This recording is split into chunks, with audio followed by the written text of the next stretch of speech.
revolution, then they referred to themselves. They made a distinction between the Moors and the Blackamoors. So the Blackamoors was a kind of like a watered down group of Moors, and the Moors were more pure. But at a certain point, Moors dropped the title and stopped using that title. Period. Um, a very famous Moor named Tibu Tip was a trader. Well, no puns intended. I didn't mean it that way. He was a trader, but I meant he was a trader, like yeah, like he traded slaves. Tibu Tip, according to J.A. Rogers, who we're going to lean on heavy today, says, quote, Tibu Tip, a Negro trader. Stop right there. J.A. Rogers referred to Tibu Tip as a Negro, um, which is very fascinating because Tibu Tip, Wani, didn't Tibu Tip refer to himself as a Moor?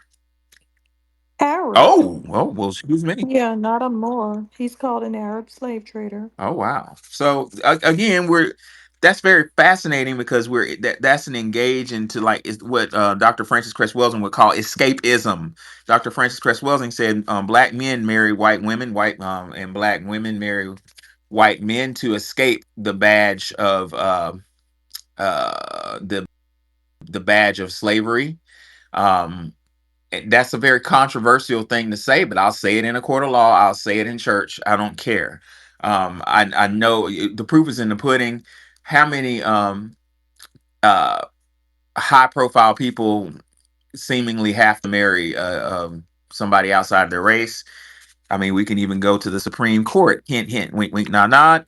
But what I'm trying to say is, early on, what's fascinating to me is that Tibu Tip was trying to escape the badge of dishonor and slavery of being associated with black by claiming to be Arab when J.A. Rogers calls him a Negro. Knowing the history will erase the mystery. Knowing that about Tibu Tip kind of makes Myron Gaines make sense. You know what I'm saying? I'm not black. I'm an Arab. You know, and no disrespect to Arabs. Don't get me wrong, but we're talking about escapism, escaping what you are to try to be something else, either vicariously through your spouse or finding that one Indian grandmama or that Japanese descendant down the road and saying, "I'm black. I'm Japanese. I'm not black. I'm Japanese." Hopefully, the time of escapism is gone. Um, so, Wani, what's the original ethnicity of these Moorish people? What do you know? They're of African descent. Hold on just a I always like to do that. They're of African descent. The term Moor described Arabized Berbers who are of African descent. Sub-Saharan Africans who obviously are of African descent. Iberians, Turks, and Arabs who are also of African descent. See, this is going to get a little tricky because even though they're Arabs, originally they're of African descent. They're just they're just being called Semitic. They're Semitic Africans. Okay, so yeah, it's different kinds of Africans over there, is what's happening. And so when people began to lighten up, now when we say that the Arabs began to invade places and lighten people up, not all of them. So there's still a great deal of Arabs that were invading that were of African descent, pure African descent, Semitic African descent. But then there was some others. Remember, they were calling them Asian? Well, if you look at a map, you can see how people could come from the north and blend in and join in with these Islamic forces that were taking over land. Remember, when we said that the Vikings were black, no, they're not black. But some people of African descent were Vikings. That's not debatable. They've already admitted it. The actual Vikings have said this. They said anybody who wanted to or come along for the ride, we would, you could be Mongolian, you could be some sort of Siberian type individual. Anyone who was wanting to do it was happy to come along, get the money from the raids, and usually they went back to the Scandinavian area and married a local woman. So they are all of African descent, and they even have a lot of descriptions of them. One thing is they have a Three Kings parade in Spain and places where Muslims were, set up with their castles, Spain, Portugal, and they celebrate this dressed in blackface.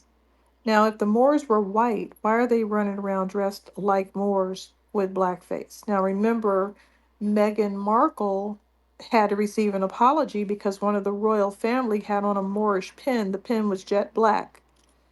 Here's a quote.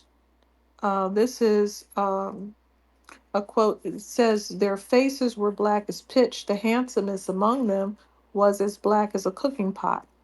That's Prima Chronica General in Alfonso X. And here's another quote. This is from Middle Dutch, and this is describing a Knights of the Round Table, and his name is Sir Morian. And it says, "He was all black, even as I tell ye, his head, his body, and his hands were black, saving only his teeth." So they're telling you what these people look like, and they don't have any problems doing so. Yeah, and I'm gonna piss everybody off, but I don't give a damn. This is coming from Dr. Chancellor Williams. Check this out, ladies and gentlemen. A little new bit of information. He's talking about in Africa. He says the more submissive blacks. We're talking about after the raid on Africa. Some submissive blacks remained in Asian occupied territory to become slave laborers and slave soldiers, and to witness a ruthless sexual traffic in black women.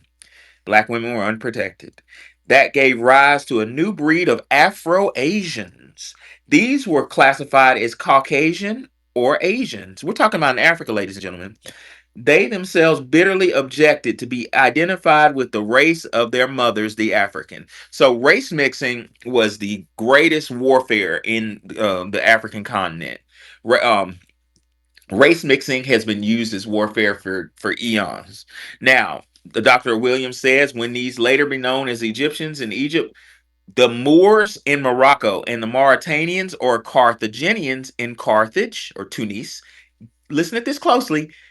Great care was taken to distinguish the Moors from Africans in daily intercourse, in paintings, and in documentary literature. This new breed of half African was to join their Asian fathers and forefathers in the wars and enslaving raids against blacks that went on century after century until all North Africa was eventually taken. Now, Myron Gaines makes sense. Y'all heard that? These Hmm. these new half breed, half, when he says Asian, Wani, doesn't that mean that means Arab, right? Yeah. So these half breed Arabs, I want y'all to hear this shit real well. So according to Dr. Chancellor Williams, this group of people, um, these mixed race blacks and Arab mixed. Number one, where does that mix come from? That mix, according to Dr. Chancellor Williams, comes from rape. Again, here you go, being proud of being raped again. The same shit that happens in America. I call it an Alabamaism. Ooh, look at me. I got pretty eyes, child. I got pretty curly hair, child. How'd you get it? My grandmama was raped. Why are you bragging on that? You know? Um, again, Dr. Williams says slave laborers and slave soldiers, talking about blacks, and to witness a new ruthless sexual traffic in black women. What do you think he meant in ruthless sexual traffic in black women? What do y'all think that means? That means that the Arabs took as many women as they wanted of all ages and created a whole and forcefully created a whole new group of mixed race children who had absolute fucking vitriol for black. Hear that well.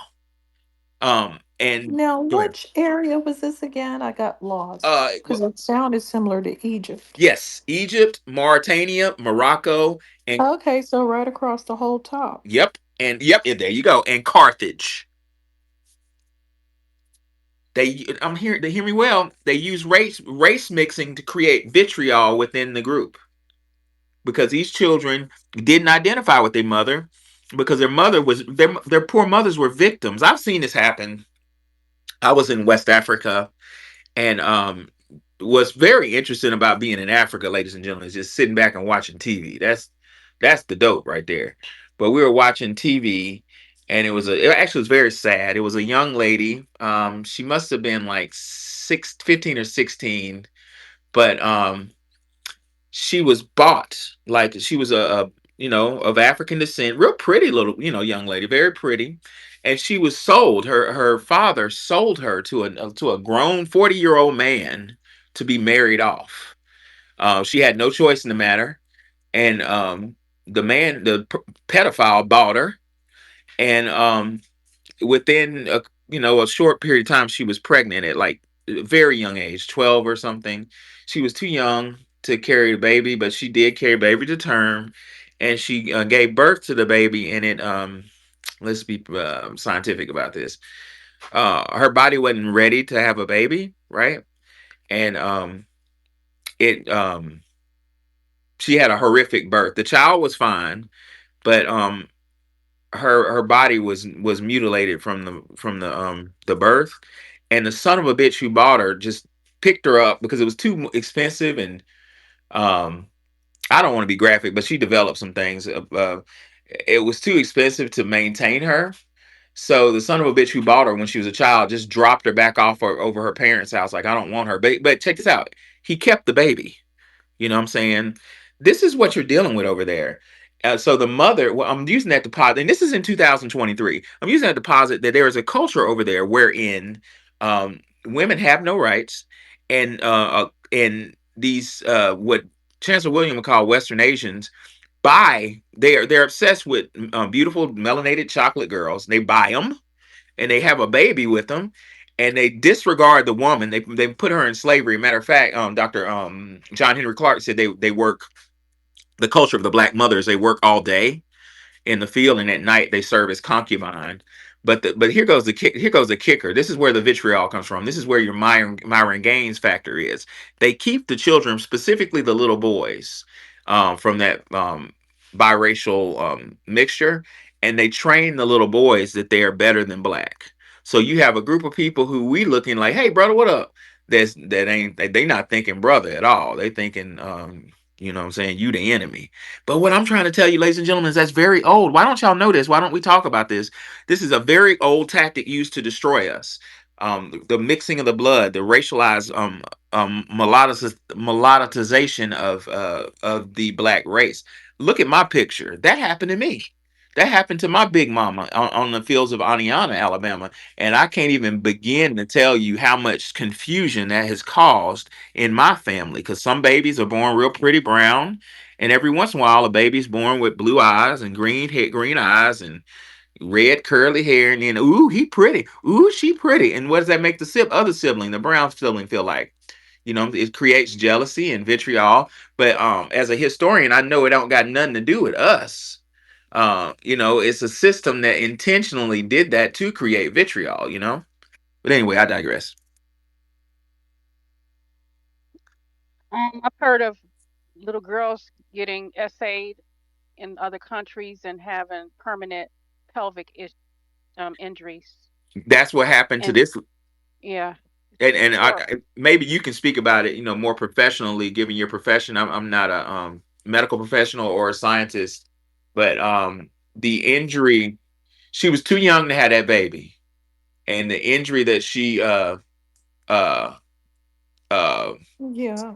it caused like a real bad infection, and the Well, dude, yeah, and the we dude should who, have a well, we should have a room about the phenomena of them being very, very attracted to Mm. black women, but Mhm. hating black women. yes, What is that? Ooh. Because they have a deep, deep desire. You go over there and they're just hitting on you nonstop, marriage proposals.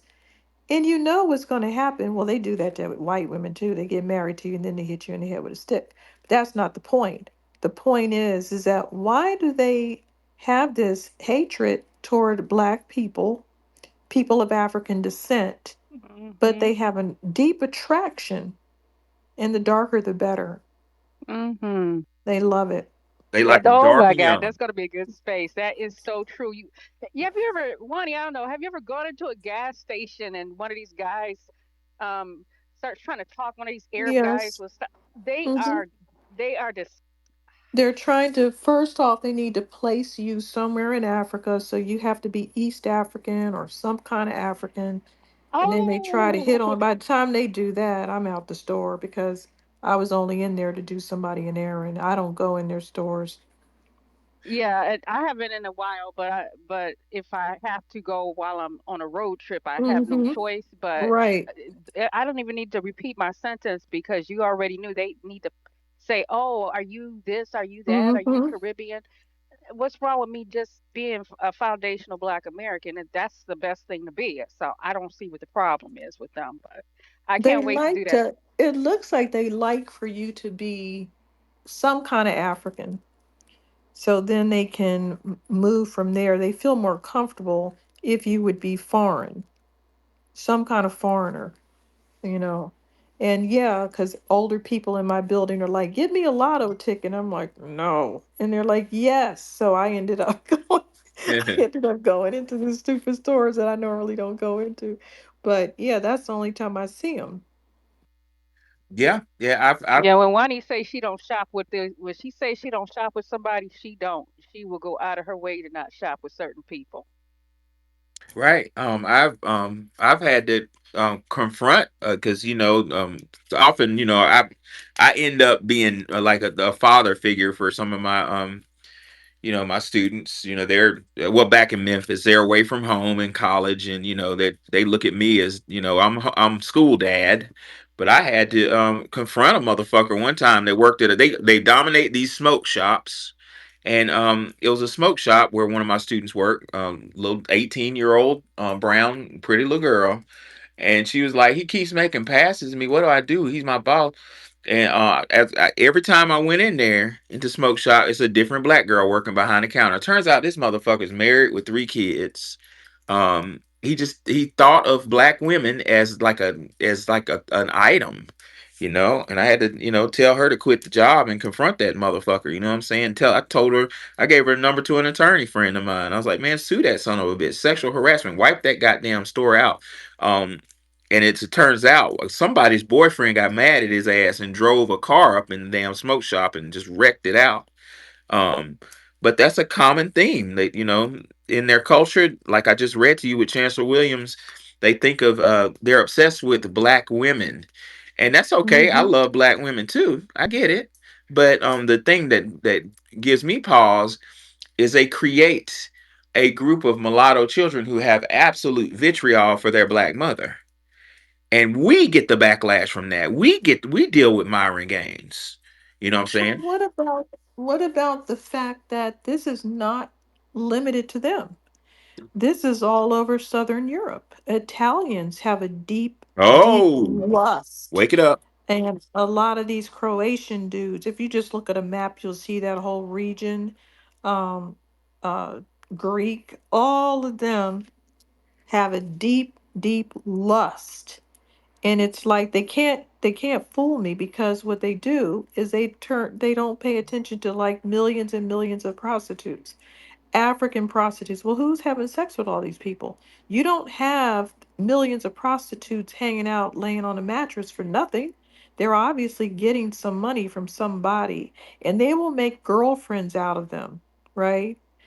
Because that's one of the things that this African woman said. Oh, everyone thinks I'm his prostitute, or she was dating, thinking she was dating. She was dating one of these Italian guys, and the whole neighborhood thought she was a prostitute because it's normal for them to hang out with a prostitute and like kind of have a weird relationship with them, but they don't like black people.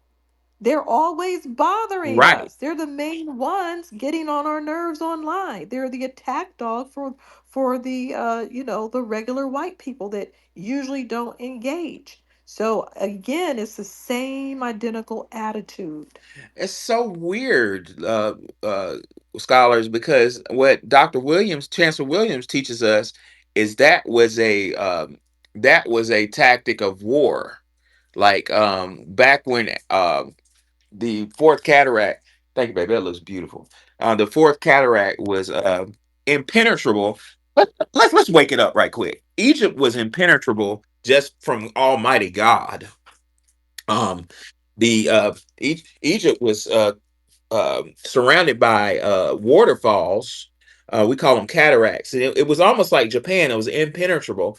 So basically, the Western Asians, also known as Arabs, um, had to come up with a tactic to ease their way into Egyptian culture. And I'm not going to, spend the whole thing telling you about that, but according to Dr. Chancellor Williams, they had a brilliant idea of putting Asian men, playing the pitiful role because we tend to feel sorry for folk, and putting Asian men there to do work that didn't have women and say, "Oh, I would love a woman. All I want is a wife." And the Egyptians felt sorry for them and gave them women. And in 200 years, a civil war broke out between mulatto children who were trained by their Arab, or to quote John Henry Clark, Western Asian daddies, that you are not black. You're better than black. So, but what I'm trying to say, ladies and gentlemen, is that needs to be examined. Maybe I'm on this earth to wake that shit up. I've lived it as a multiracial child. It's a form of warfare. It's intentional. How the fuck do I know it's intentional? Other than scholarship, when I went to Ghana to the Elmina Castle, I found out that that's why they were sexually assaulting enslaved black women with intent of creating a child that looked like me. And when that child that looked like me was born, they put him on a whole nother ship, sold him at a higher premium. Why? To sow dissension between the races. They're used as a control element, and somebody needs to talk about it. If it has to be me, so be it.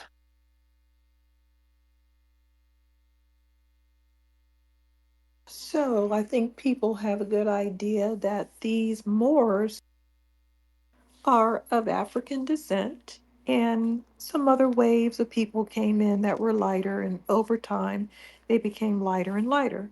I think I put my tweet up in the Jumbotron showing um, some of the different looks of these people and how they change over time.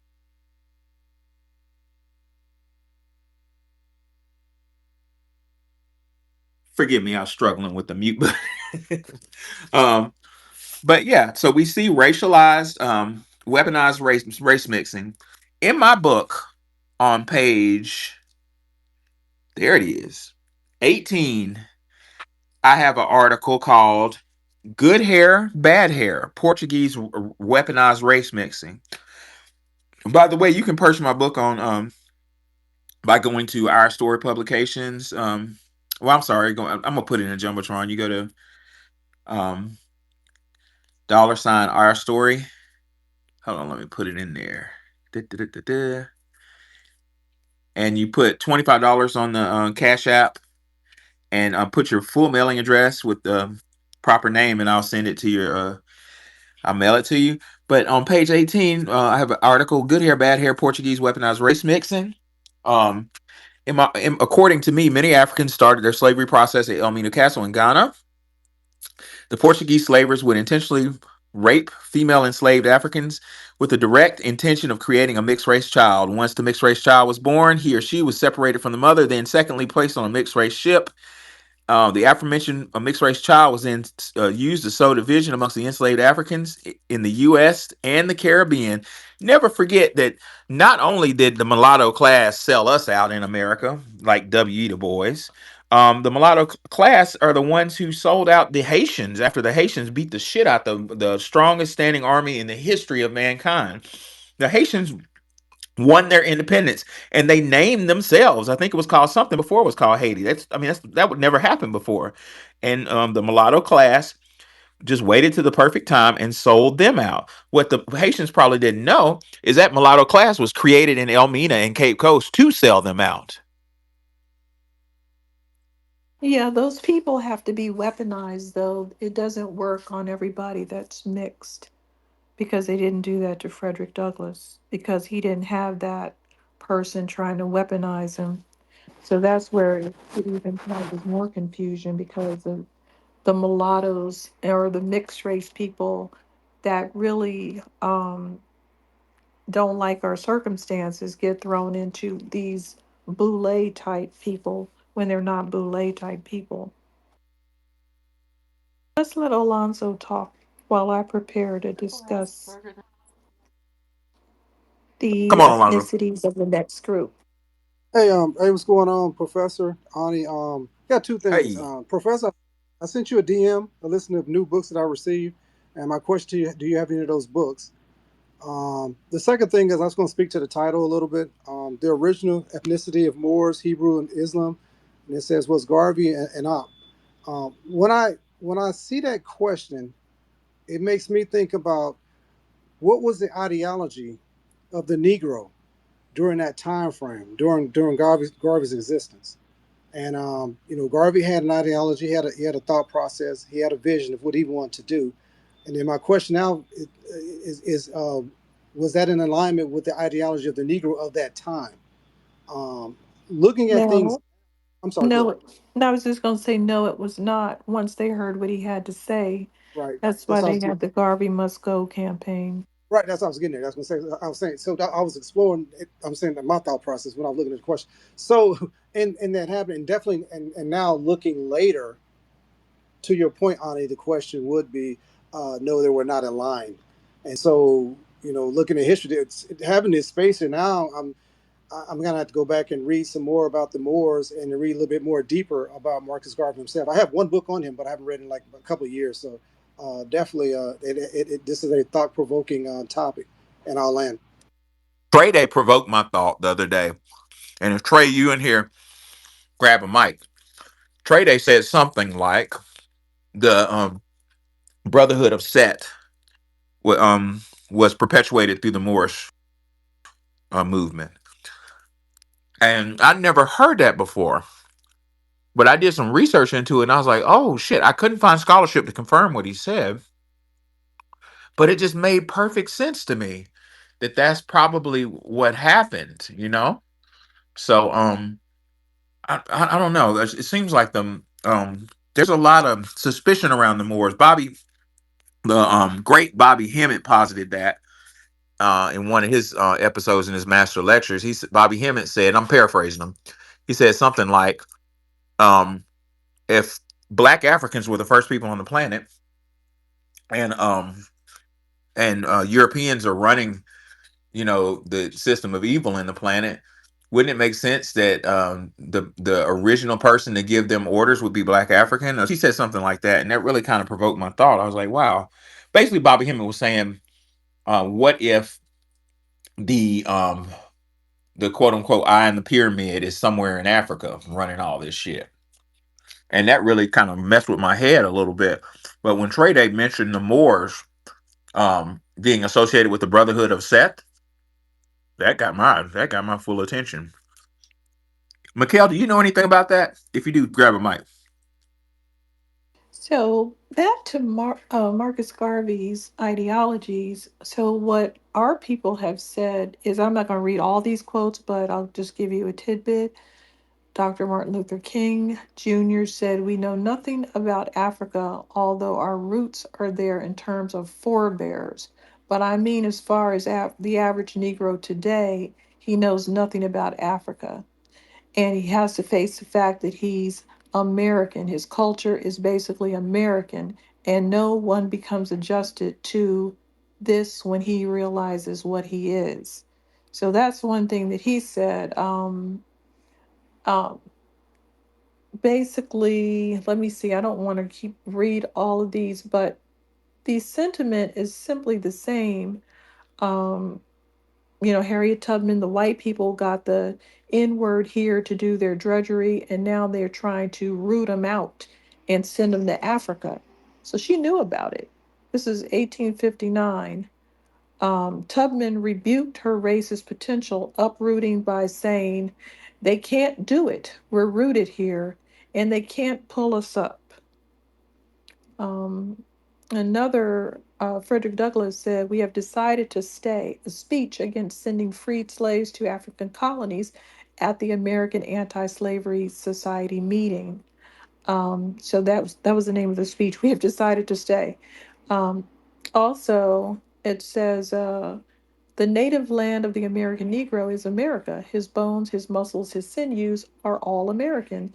His ancestors for 200 years and 270 years have lived and labored and died on American soil, and millions of his posterity have inherited Caucasian blood. So therefore, our people are American. And Marcus Garvey came over here trying to do a lot of different things, and he was trying to be the king of us, and we rejected him, and he didn't know who we were. And it was obvious by the way that he said that we had nothing to do with trains when we have everything to do with trains. That's one of the reasons that they had the Garvey Must Go campaign, because he said that black people had nothing to do with trains and shouldn't expect to ride on them with good white folks. So he had a Back to Africa movement, which I just showed you nobody liked. He aligned himself with the Ku Klux Klan, befriended Methodist preacher Ernest Severe Cox, a proclaimed white supremacist. He also has some dealings with the other guy. What was that guy's name that tried to reassign everybody? Whatever. He also wrote a letter to this man, Cox. It said the fact that the modern Negro is a lazy, good for nothing slumberer, blah, blah, blah. And that started off the, Garvey Must Go campaign. So there you have it. We kicked him out. He was ripping people off. He was scamming. He was trying to get us off the soil. He was trying to put us on a boat. Everything about him was a fraud. And then the Pan Africanists did what Pan Africanists do.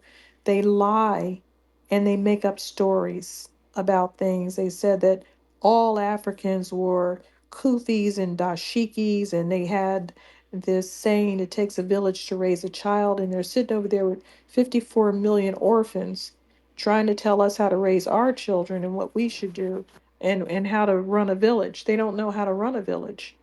I mean, they just made things up. They made things up about this man, saying that he was a good guy, and in reality, I wonder who is saying that.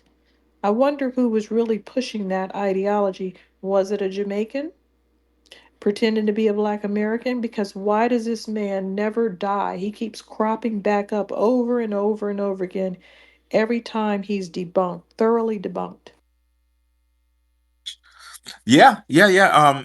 His wife was associated with the Daughters of the Confederacy. I'm seeing a link here. I don't want to put on the tinfoil kufi, but go ahead, Black Truth. What are your thoughts? Salute Professor Allen, Sister Nikki, Sister Wani. What Sister Wani was just referencing, I don't know if you all know this, but it's her actual guidebook, which is on Amazon. So if you want, I can put a link to that in there. I took a screenshot of a portion of that and put it in the Jumbotron. It's dealing with Marcus Garvey, and it's what she just referenced. So that whole "you lazy, you lazy" trope that they use on us is nothing new. They've been doing this for years. Ever since we, left the plantation, they've been calling us lazy. So for someone from the diaspora to use those same talking points is ridiculous, and he's aligned with white supremacists. So there's no surprise that he was, what do they call it, pardoned, or what did they do for him? What's the Yeah, exact name? pardoned. Yeah, pardon. Yeah, but I also put in there that the Arabs, the thirsty Arabs, were primarily purchasing black women from the quote unquote continent, as opposed to the slave trade in the Atlantic Ocean, in which they were primarily purchasing men to do hard labor. Wow. And obviously, the sub-Saharan slave trade and all that, that was to produce harems. So they do have a sick obsession with black women primarily. They were pretty much used as sex slaves, and it's a very sick history. But then I also put in there the tradition that you were referencing before with Black Pete. There's a person who did a pretty comprehensive documentary on that, and it at the end of that, it goes through some of the images of the black Moors that were there. Some of them were Christian, some of them were Muslim, some of them were Hebrew practicing.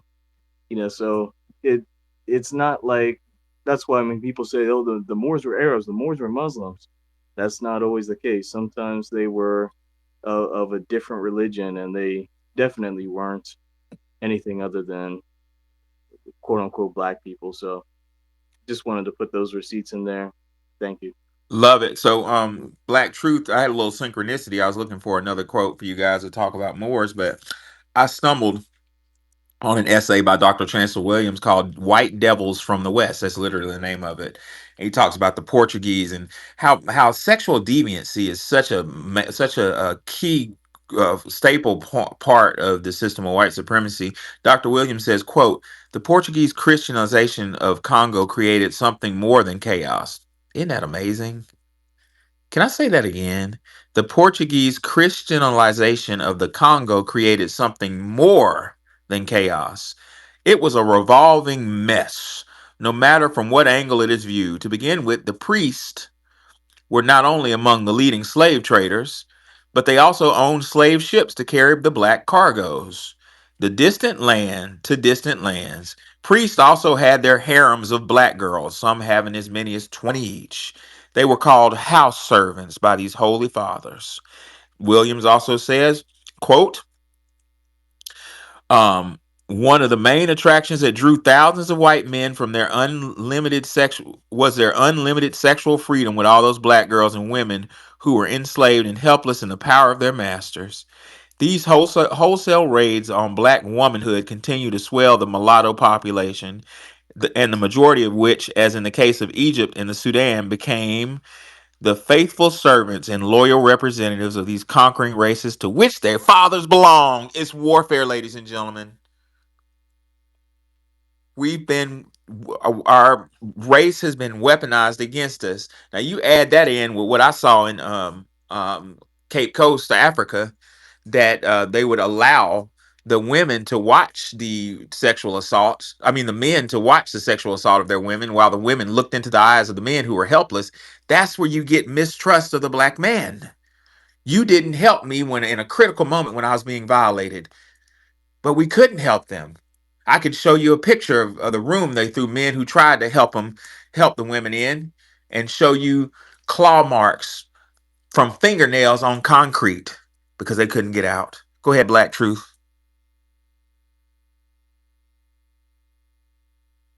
Sorry for the delay. Yeah, it's ironic that you bring up the Congo because I'm currently reading a book from Dr. Randy Short. It's called, give me one second to read the title, Slavery's Mastery, Religion's Oppressive Bigotry, Unhinged. And in that book, he references, it's at least the first part. I haven't read the whole entire book, but the first part is referencing a brother by the name of William Henry Shepherd. Let me make sure that's right. Yes, William Henry Shepherd, and he is like the definition of a certified Pan African. He really did the work. He really helped the Congo. Whenever these fake Pan Africans come out of the mix and talk about how little we've done for them and how they're not obligated to do anything for us, we should be very hostile to those types of responses because when you read about what William Shepard did for the Congolese people, helping them, educating them, helping them to read, to pretty much go through not a not exactly the religious structure because he was technically a missionary over there, but he was secretly helping them and writing letters and protesting and doing a whole bunch of work for them overseas. And this is while our people were being oppressed here. So yeah, you can definitely read about that in that particular book. The Congolese people have a lot of thanks that they should be giving all FBAs for the work that we put in. Yep. So now let's go on to the race of the Arabs. What race are Arabs when they say Arab? Well, I thought they would look like you know, the typical Arab at the store, but they don't. And as far as you go back, you can go back to the 1800s and you don't see that look. I don't know where that look is. Maybe it's less of that look and more of the look of a, I will just say, a Semitic African, or maybe they just weren't in power. I don't know, but they Wani, I feel like a certainly, third grader in your class. I'm like, Miss Wani, can I right. answer it? Um, Go ahead. so, to answer your question, let's go to Dr. Chancellor Williams in his article, the resurrection and the life. I love Dr. Chancellor Williams. Dr. Williams says, now again, who were the Moors? The answer is very easy. The original Moors, like the original Egyptians, were black Africans. As amalgamation became more and more widespread, only Berbers and Arabs and coloreds in the Moroccan territories were called Moors, while the darkest and black skinned Africans were called blackamoors. Eventually, black was dropped from blackamoor and blackamoors. I lost my point. Okay. In North Africa and Morocco, in particularly, all Muslim Arabs, mixed breeds, and Berbers are readily regarded as Moors. The African blacks, having had this name taken from them, must contend for the recognition of the Moors.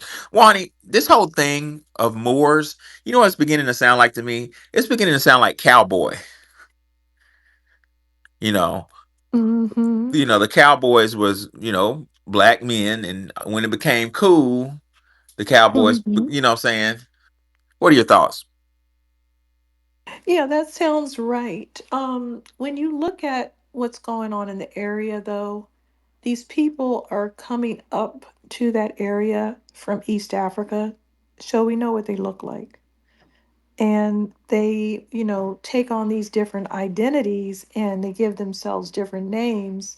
And when you were looking at what is an Arab, when you start to look at it and you see the tribe of the Prophet Muhammad, and then you see the keepers of the Kaaba, and you see that this is a man of African descent for sure, and his tribe are of African descent, and it's the same tribe as Prophet Muhammad, which is probably why you're not allowed to see a picture of Prophet Muhammad. I believe that is the reason that you're not allowed to see a picture, and why they make that so.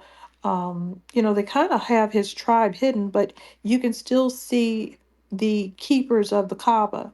They wouldn't let some random people be the keepers of their most sacred, um, you know, symbol of their faith. And let me see, did I put it up in the Jumbotron? Let me check.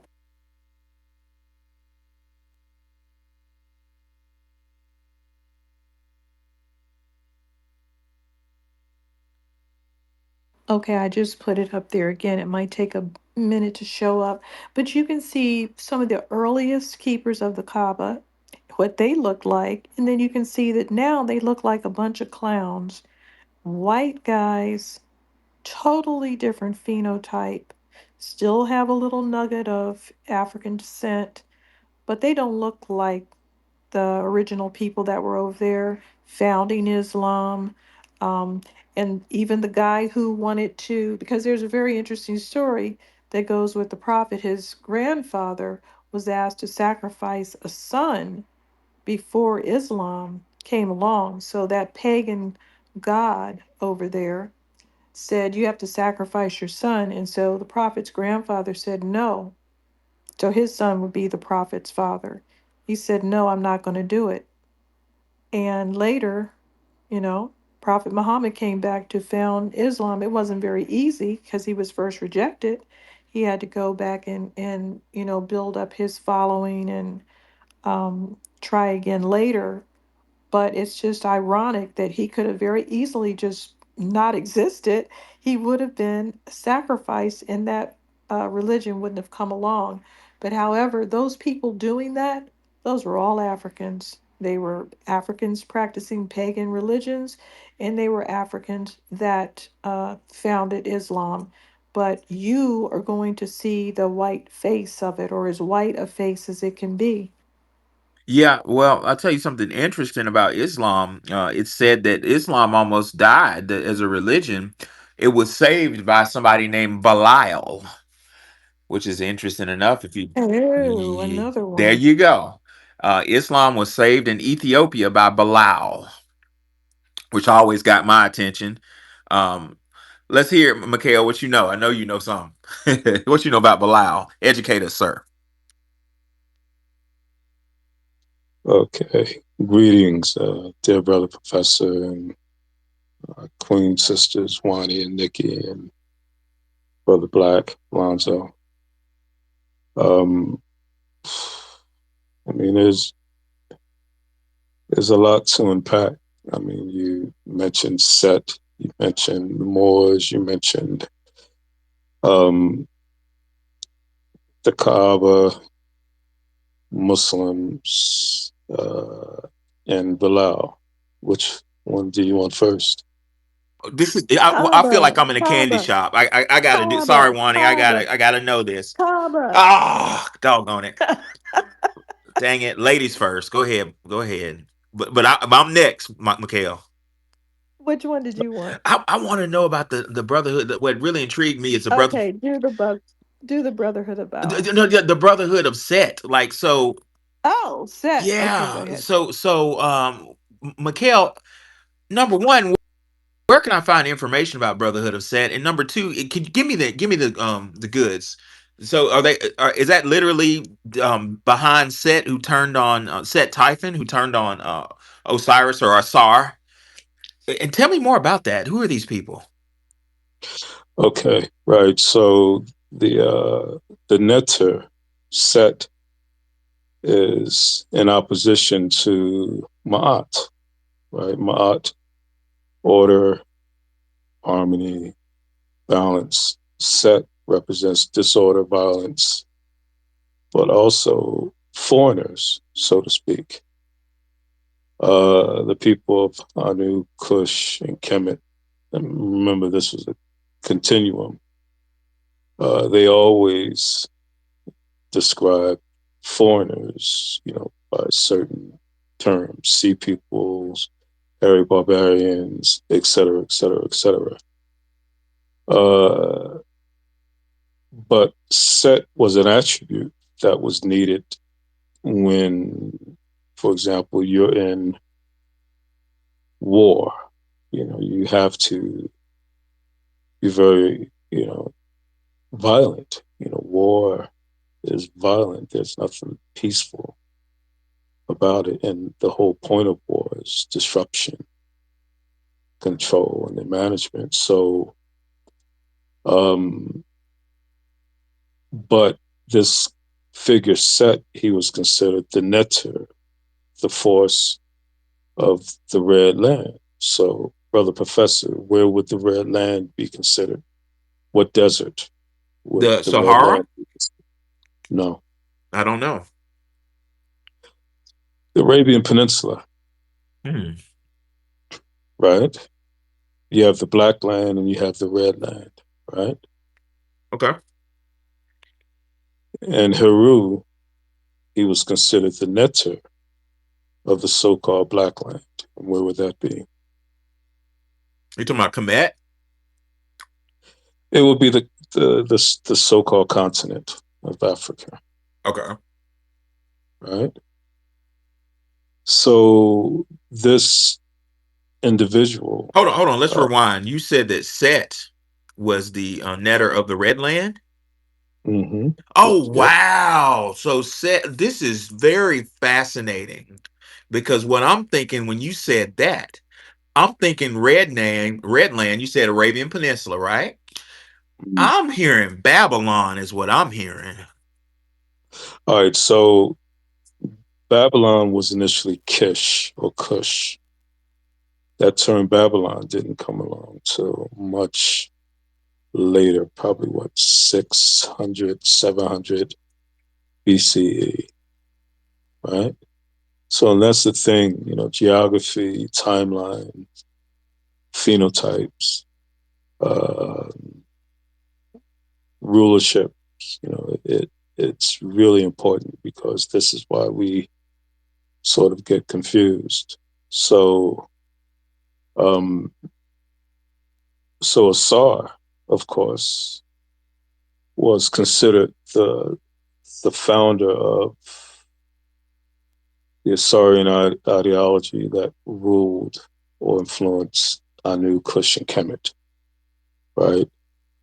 And this set type figure uh, that was at that point, populating the so-called red lands, what you will call Turkey and et cetera, et cetera, et cetera.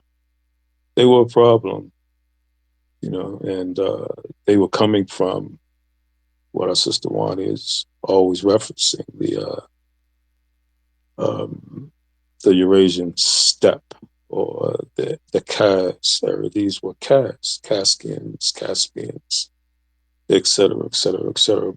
But because they were capturing and interbreeding with these people who were already there, the ones you would call Elam or the so-called Sumer and the Kish or the Kashans, they created sort of a mulatto type phenotype.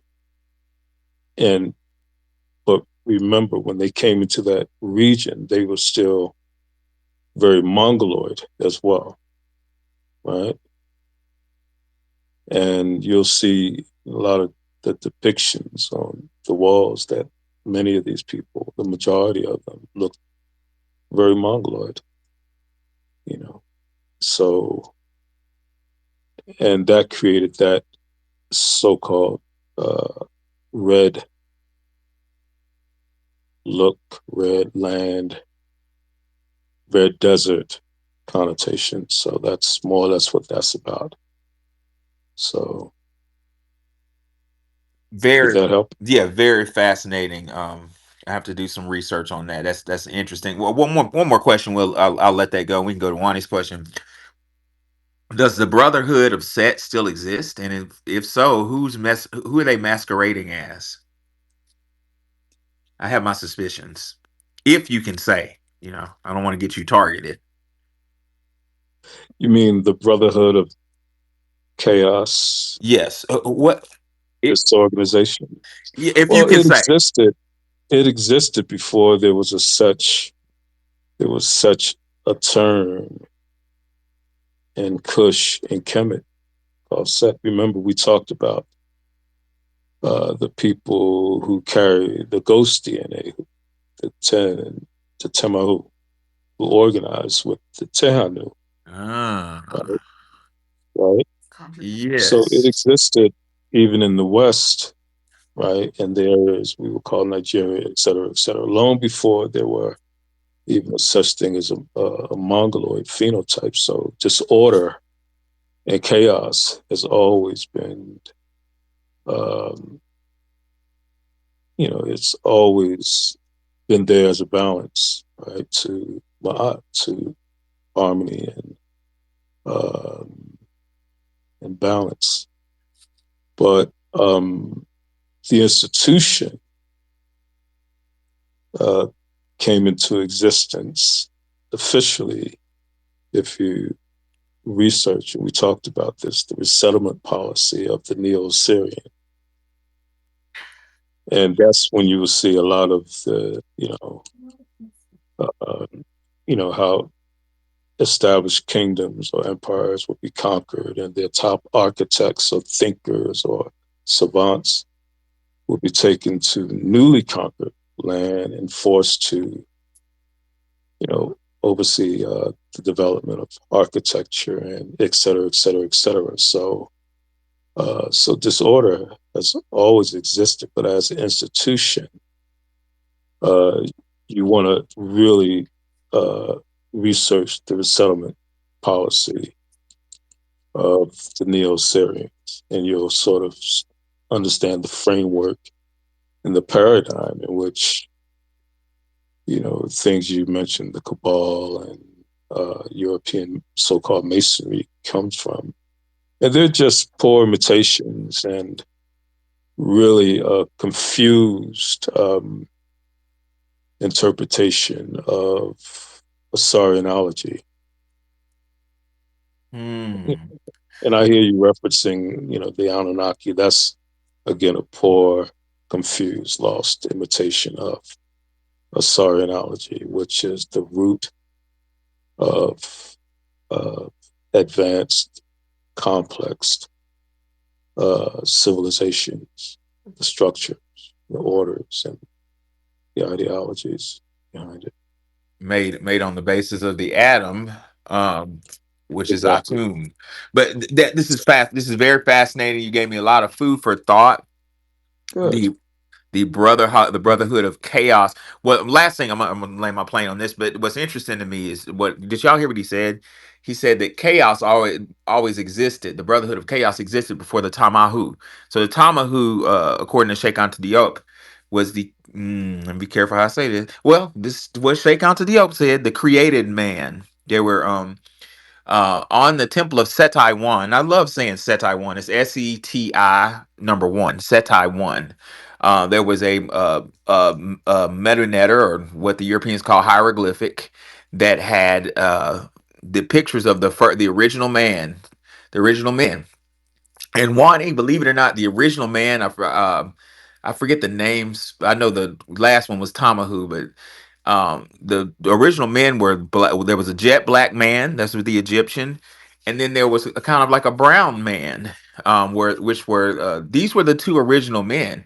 Now that's very fascinating to me because that kind of that agrees with what Wani talked about when she talked about the Khoisan and the Yeah. Twa. Yeah, the Twa is dark brown, black, and the Khoisan is light brown, or kind of like my color almost. So that goes along, but the at Temple of Setai One had a picture of a man which the Egyptians said was a created man, and it was it was very light, and they had very light colored hair. Well, the thing that gets me pause is uh there are pictures that exist of this. Sheikh Anta Diop put one in his book, but in the 1930s, around the time when the Rockefeller Foundation was going around destroying education in the schools of medicine and rearranging them. Remember, Rockefeller said, "I don't want to create a nation of thinkers. I want a nation of workers. Like, let's not think about shit. Just do what the fuck I say." Right around that time, the Temple of Setai One was ruined through a flood. So you meaning to tell me that the Temple of Setai One in the middle of the fucking desert flooded? You know, or was that intentional? So there are a lot of questions to be answered. But on in closing, what I thought was interesting is I thought I heard Mikhail say that the Brotherhood of Chaos existed way before the Tamahu existed in what is now known as Nigeria.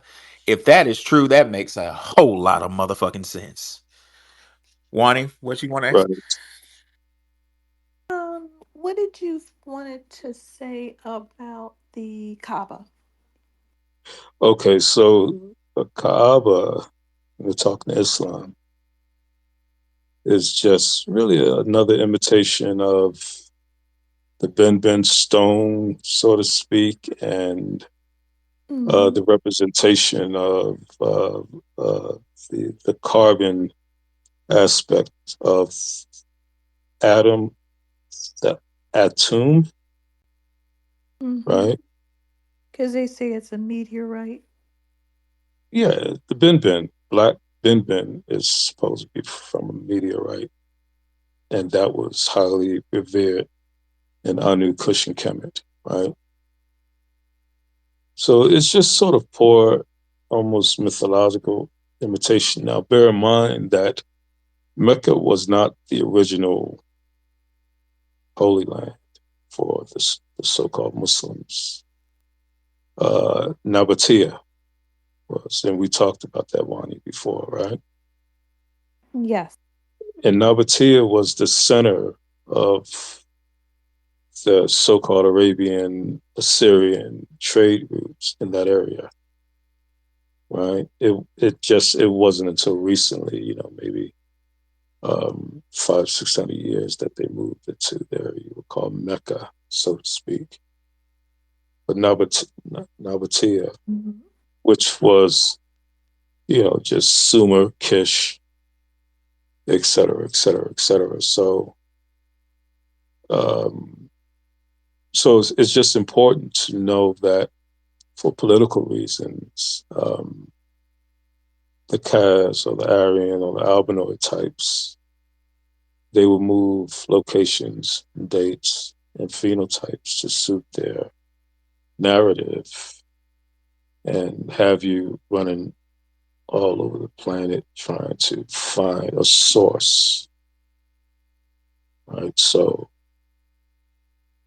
yeah, so that's sort of what that represents. Now, the figure Bilal, that's fictitious as well. He's not mentioned in the Quran anywhere. And, you know, back then, Bilal. the people who invaded that area, who were given the melanoid types, they were certainly uh, the Kaz, the Assyrian, Scythian, Turk, Greco, Roman. They're all the same Mhm. types. Mhm. They were giving those people in that area problems. And Ethiopia, I guess at that point in time, was called Abyssinia. That was usually, the place where individuals could run and seek refuge because it was always sort of considered like a hidden kingdom. And, even in the Quran, it mentions that when Moses, I guess he was called Musa, when he left Kemet, and he left because it was being attacked by the so called Neo Syrian types. He ran to Ethiopia. It mentioned that supposedly met a figure at the junction of the Nile. The junction of the Niles is where the Blue Nile and the White Nile meet in Khartoum, right? This is in the Quran, right? And of course, in your Bible, it mentions that he met a Moabite or something like that, the so-called Ethiopian. But these stories aren't confirmed, but they still give you a hint of really where the center of gravity was or could have been.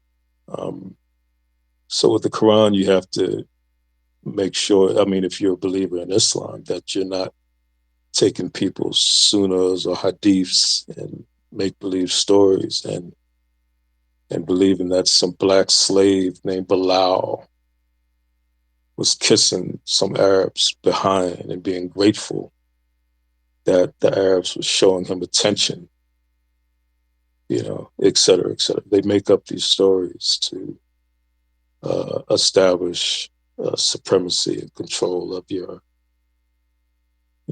political, social life, economic life as well. Mhm. Yeah, I mean, I'm not studying the Bilal situation. I'm just trying to collect up all the groups that worship bulls. So whenever I Okay, the hear bull. Baal, bull, Okay, Moloch, all of these different things. So, okay. So the bull, the horns. That's you'll find it really beginning in Kush and Kemet because cattle was very important. The longhorn bull was, very important, especially, these people, they were pastorals. but And one, it it seems to be like there's a story where they said that in Egyptian story where they said an apis bull just jumped out of nowhere, just like sometimes you got to pop up and show people. this bull just popped out and started in creating people. Yes. Like, What's why a why bull? bull? Yes. And then Okay, so you have the rainbow right. ceremony with the koi song where they go into a trance Okay. and battle a bull in the astral state. So why are all these people so much Okay. into bulls? All right. So if you study Minoan art, remember we talked about Crete, right? Yes. The island of Crete. And that was the so-called center of this place that the Albanoids call Atlantis. The Keftui people are the people who left the Mediterranean basin and populated what you would call North America, the east coast of North America. So those are the people who were there. And those are your ancestors, actually, who were there in the Americas before a so-called Mongoloid, Indian, redskin it appeared, right? And those people um, always depicted the bull's head, the Rhyton, Rhyton. You might want to Google that. And in their leisure, they would, you know, jump bulls. They were entertain bull fights. And this is where in that region, you get the so-called uh, people of Iberia and so on and so forth still having, or Bull Spain, fights, bull right? And this, sacrifice, right, running exactly. with the So, bulls, bull right, art, so, apis bulls, exactly. jumping There you go. bulls. What's with Right, all these right. bulls? They even have them So, inside caves.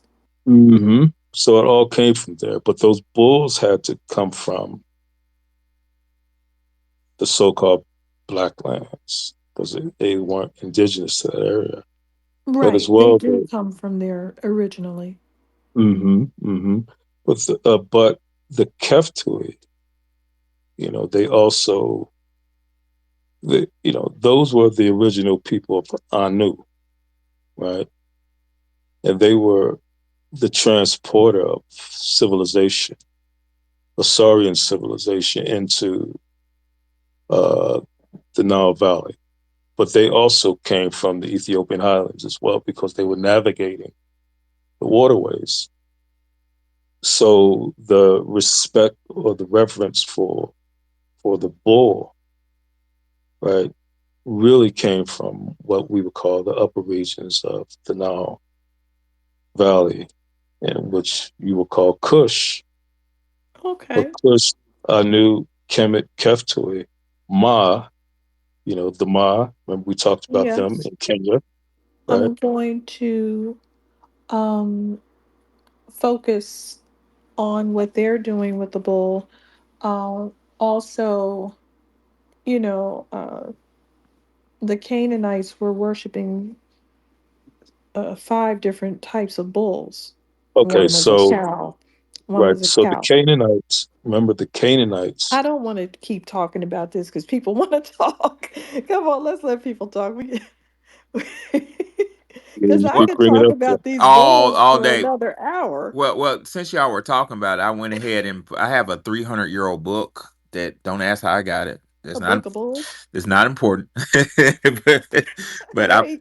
I put a diagram from a 300-year-old book in there talking about, Mikhail brought up Assyria, and Mhm. that has the deities of the Assyrians, and some of those names in there might surprise y'all a bit. Oh, brother, those bulls again. I know those bulls are involved. Okay. Okay.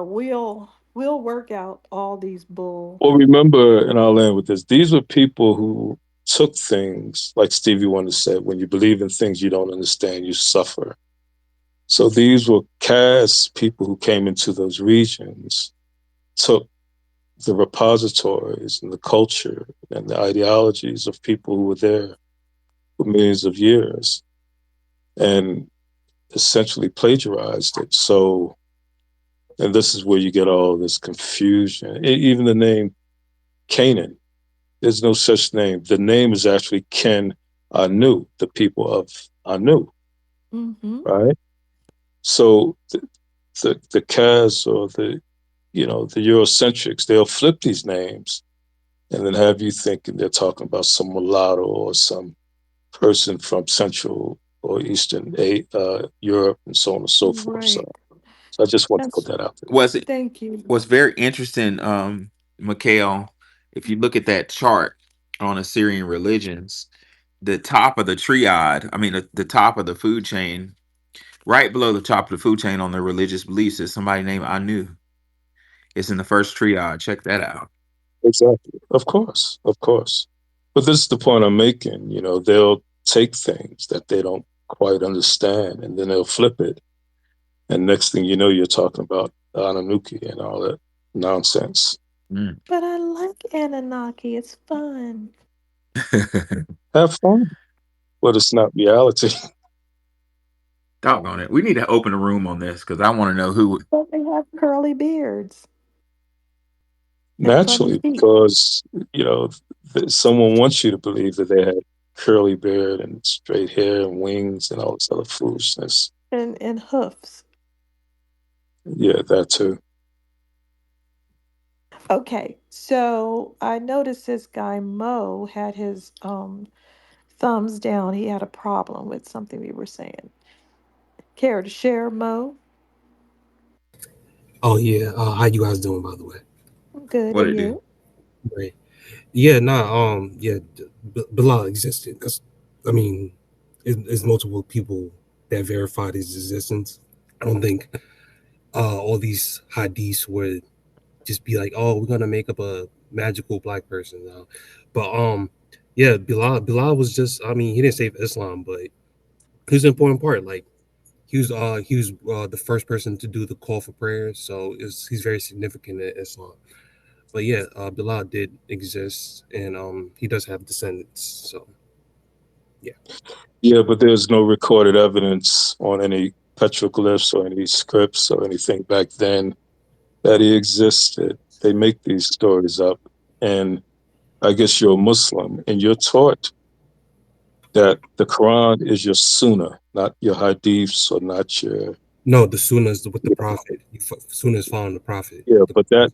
but people write those things. If you're Muslim, you're told to believe what is written in the Quran, not written by other people who say, well, the Prophet said this, or I witnessed the Prophet saying that, et cetera, et cetera, et cetera. And that's why they were able to enslave you for thousands of years. Who Arabs enslaved us? How? Tell me more. Okay, Wani, Where's he you got him. from? I'm Senegalese, so I mean, if I You got don't enslaved by know. You Arabs, I don't mean, you don't know that the Arabs enslaved Oh you? my goodness. I mean, Oh like, my I mean, I goodness. don't have any That's Arab how they descendants in me. that's how they win, I guess. when you Yeah, when you see don't this know, and no I'm at, dis- no, I'm asking Right. because if I this is listen, if I got Yeah. a slave, let me know because hold on, hold on. hold on, I This Mike. is the same attitude that we get from the Mexicans. They feel like they've married the Spanish people and they frolicked off into the sunset. They feel the Spanish people are their ancestors, that it was consensual and there wasn't any heads being kicked off of babies and Facts. 90% of your population being wiped out with disease and violence. So they really believe that and they run around calling themselves Spanish. Uh, may I ask a question, guys? sure. Can you guys show me Arab conquest of West Africa I can show you Arab conquest of your or hometown. I mean, you're of Senegal. I mean, show it? I could definitely show you, and you should. I I'll feel, be, bro, show it. real talk, no disrespect. No disrespect, but I kind of feel like you're trolling because you said you're from Senegal when Senegal has been taken over by Arab conquest. Like you should know this. Okay, Senegal is an show absolute conquest. battleground between Arab conquest. It's really almost a front line between Islamic conquest and Christian conquest. I think the Arabs are winning there. I have a friend from It's Senegal. So how do you not Professor, know this? it's it's just no, really no, called a just show it. calm down a second. It's really not in a traditional sense. Like they didn't come in there with guns blazing on them like they did other places or by the sword. They kind of just, took over. Okay. They and take over. and They Wani, take over weaker cultures What that they what can what Wani, dynasty? manipulate. What dynasty they took over? Wani, they were very, very, very violent. Oh well, I mean, they said Extremely it's not violent. in the traditional sense. I'm still waiting for the conquest, the battle. Which battle happened in Okay, Senegal? hold on. I just said that they were taken over, but not in a traditional sense Which by which Arab traders, similar king to took over? Ethiopia. They had a lot of contact with Arab traders. Did they stab everybody in the head? Well, It's, no, Wani, go ahead. you know, the Arabs were very violent in East Africa. The To Horn, Yeah, I specifically, mean, I, I know, but they were it, organized. They were organized with the so-called Somalis, they're always right? violent, and it's violent Right. now. And the But Christians, the Greco-Roman types, were organized with the so-called Ethiopians, what and I'm they will trying kill to hundreds of thousands of people. No, And to I this get it. and to this day, I'm here in Ethiopia, and to this day, they still talk about it, especially the so-called Oromos. They're still there. That's the whole thing. And it's not just one group that's colonized these people because they were colonized and cooking up there, cooking that jollof rice. Remember? And how is he For not the aware of? French. How is he not aware of the Arab Portuguese wars that were very violent and bloody to control the slave trade? How is he not aware of that? I'm confused. I'm still waiting for someone to show me a battle. Do your research, I'm man. trying to Do your explain that it's research. Show not me a the Do your typical Congo. research. battle. It's not Just going to Google. come off as a typical battle. That's what No, I'm it's trying to going to. It's explain. no Wani. It's going to come up. Let him do his own research. I've done my research in Senegal. I have yet to see Arab conquest in the region. So if someone, What was your religion prior to Islam? we've been Muslim for like 1,000 years, so I don't really know. We didn't say that. I I just don't said, know. Like I well, really, you know it wasn't Islam. I mean, I don't know. It's been 1,000 years, so I mean, it is what it Mm. is. But I'm still listen. I would like to know which Well, king, there was okay. which So you were colonized by European powers, of okay? course that happened in 1800. So But right, and then there's the issue with the trade and their cooperation against you. yeah, that's cool. But I'm still waiting for the. That's what we're talking about. It's not just straightforward where someone came in with an army against you and beat you. Okay, so which group specifically conquered us? Because that was the claim that was made, and I still have yet to see that Portuguese, proof. Dutch, French, British. Sh- That's yeah, I know that happened. European colonization happened. We talking about Arab conquest. Someone made a claim about that, and I have yet to see proof. I said that it wasn't a traditional takeover. Mikhail knows more about it than No, no, but someone he said can talk. professors He can talk to you about it. professors specifically said there was an Arab conquest and they took over Senegal, and I've yet to see proof.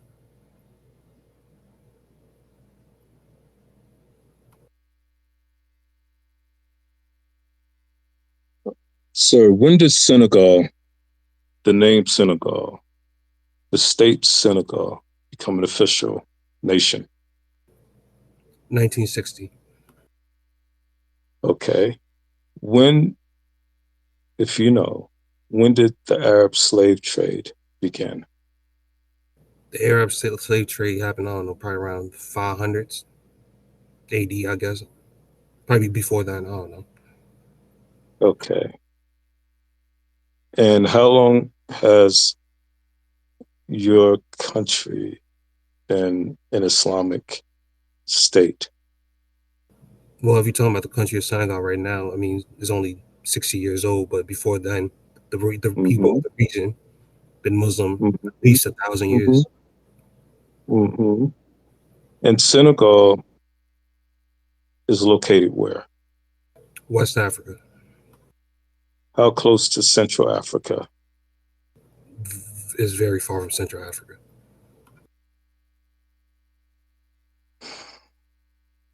Okay, sir. The Arab slave trade was very dominant in Central, West, and North Africa. Are you aware of that? For thousands of years. And they're still there. And they're murdering right now. They're murdering in high numbers melanated indigenous people of the Sudan. Are you aware of that? Yeah, I know what's going on in And Sudan. enslavement. Uh, That's not, that's I know what's going on in Sudan. yeah, I do too. I'm here. I talk to them every day about it. Just be logical and stop gaslighting. Do the research, sir. No, but someone made a specific claim against my people saying this happened, and I was like, all right, cool. I'm open to new What was information. sure? What was the name of your region in Jollof. 700 BCE? I think Jollof. Huh? It's called Jollof. Jollof. Jolof. Okay. Spelled And Wolof. I'm sorry, Wanda, what you say? It's spelled Wolof. No, the Roloff. place is called Jollof though. I know, but when we don't know how to say it, we say Wolof. Right. And you're not aware that the Arabs had complete control of your area for 1,000 years. Well, if that was true, I mean, Senegalese people were pretty dark, and we know how the Arabs get down. They probably would have race mixed us out of existence. I think No, what they would no, what they did, same thing would happen they with would Morocco, right? no what they would do is walk you across the desert all the way to the seas, specifically the Eritrean seas or wherever the Mediterranean, right? Kill mainly kill the men and use your women as as part of the harems, and indoctrinate you with Islam. And if you did not submit, they would kill the men or euthanize you, See the turn thing. you into eunuchs. Did See you the know thing. that? Yeah, that never happened. But the thing is, right? Okay. There's a whole It Sahara never Desert. happened. What are you talking about? There's well, So, hey, it probably happened in East Africa. It didn't happen in West Africa. Because the thing are you is, crazy? there's a whole Sahara Desert between blocking it. It would be pretty hard to take over West Africa coming from the north. It's really Sir, difficult. By the time you get there, sir, you'll be tired and sir, dead. do you understand that the so-called Arabs, first of all, they took maximum control of the Horn. They moved further west, right, into the Nile Valley region, took maximum control of the land we call Kush, right? Do you know where Kush was back then? Yeah, because she's in Egypt. But the difference is it's No, no, no, right no, there. no. It wasn't. Where was Kush and where's Kush Oh, Sudan, Sudan, my at? fault. It was also the DRC, all of Central, what you would call Central Africa as well. And you do know that Central Africa connects to the Niger River, right? Yeah, definitely. Okay. But I'm the just trying landscape to is get you to think. I'm just trying to get you to think intelligently. I'm not questioning your motive. I'm just suggesting that you have to do more critical thinking and research no, and I be have more open. for sure. No, So That's but all. this is kind of a complex with this particular area. It's a complex situation, but they were definitely touched up a lot by the trans-Saharan slave trade. There's no doubt about that. They were colonized and um, they were interacted with through trade, through slavery. They were definitely enslaved by Islamic people. But the thing is that if you were already Muslim, then you weren't subjected to that, which is probably why a lot of people over there are Muslim. So they wouldn't be subjected to that. But anybody who was there that wasn't Muslim could be snatched up in that. So Right. the But problem. initially that changed once the demand for Mhm. human Yeah, then they didn't slavery. care because we know They that didn't care. they snatched up a bunch of Muslim people. In fact, they said 30% of people that came over here were Muslim. So basically, this is not straightforward with his particular country because they were colonized by so many Europeans and ripped apart by Islam, and they were traded with uh, to get them softened up. They were also traded in the trans Saharan slave trade. They were colonized. They had everything going on over there. They don't know whether they're coming Exactly. or going. When I look Hmm. this up, it's one of the more complex relationships with some of these colonists. Right, but I'm trying to understand why he would think that the Arabs weren't violently enslaving them when his own people were enslaving each other before the Arabs came. There's no historical I think he or just wants a particular time frame, like such and such invaded, 650, and he's just not getting that because it's just more nuanced. yeah, on the Right. spot. I agree with what you're saying too. Like what you're saying is the region is complex, but my point is That's the okay. Let's Arabs. just go on to the next thing. People can Okay. look it up if they want to. Senegalese people that were they were subjected to European colonists and Arab invaders, slave traders, Right. West And, African ones, East and, African ones, anybody. and Senegal back then, before the Arab invasion, were part of the Kush Empire, Kushite Hmm. Empire.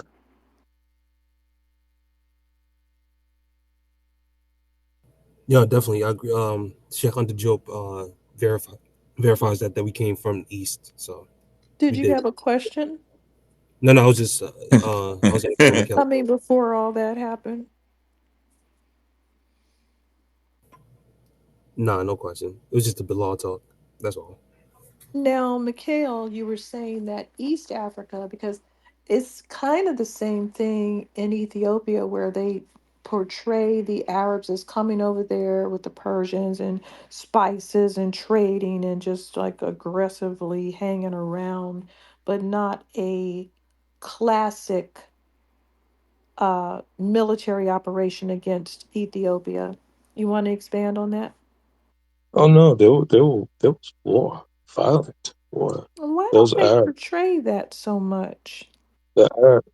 See, I think we confuse the ones we call Arabs with you know the Turks who are violent, meaning what we call the Turks today who are violent.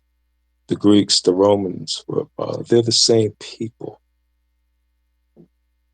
They come from the same region, and they're just a continuum, right, of these pop-up nations that take on different names over time.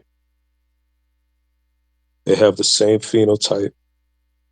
They've always had the same intentions. They arrived there around the same time, except that the ones who came earlier, they didn't have the numbers.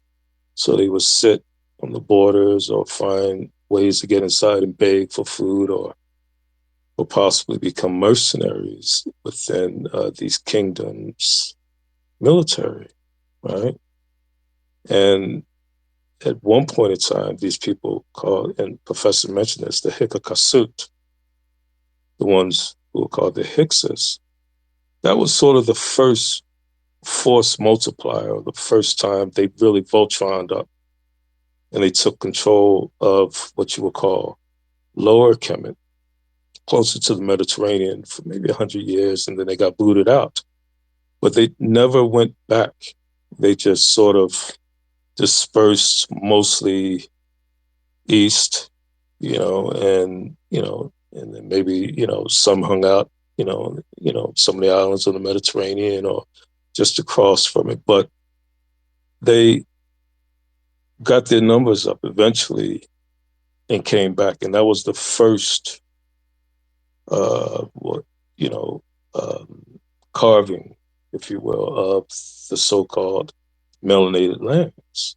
They came back in force. That was the invasion of the Sea People, as well as later the attack of Mm. the Neo-Syrians, and then this where all that foolishness about Babylon and all that other nonsense, and you Now, know, earlier today, we asked another question off of the app, and the question was if uh, Hebrew or Judaism or Jews are an ethnic group, why aren't Moors, um, Muslims, and Christians an ethnic group? If we have a haplogroup mhm. for Israelites, Mhm. why don't we have one for Moors? And we have an answer.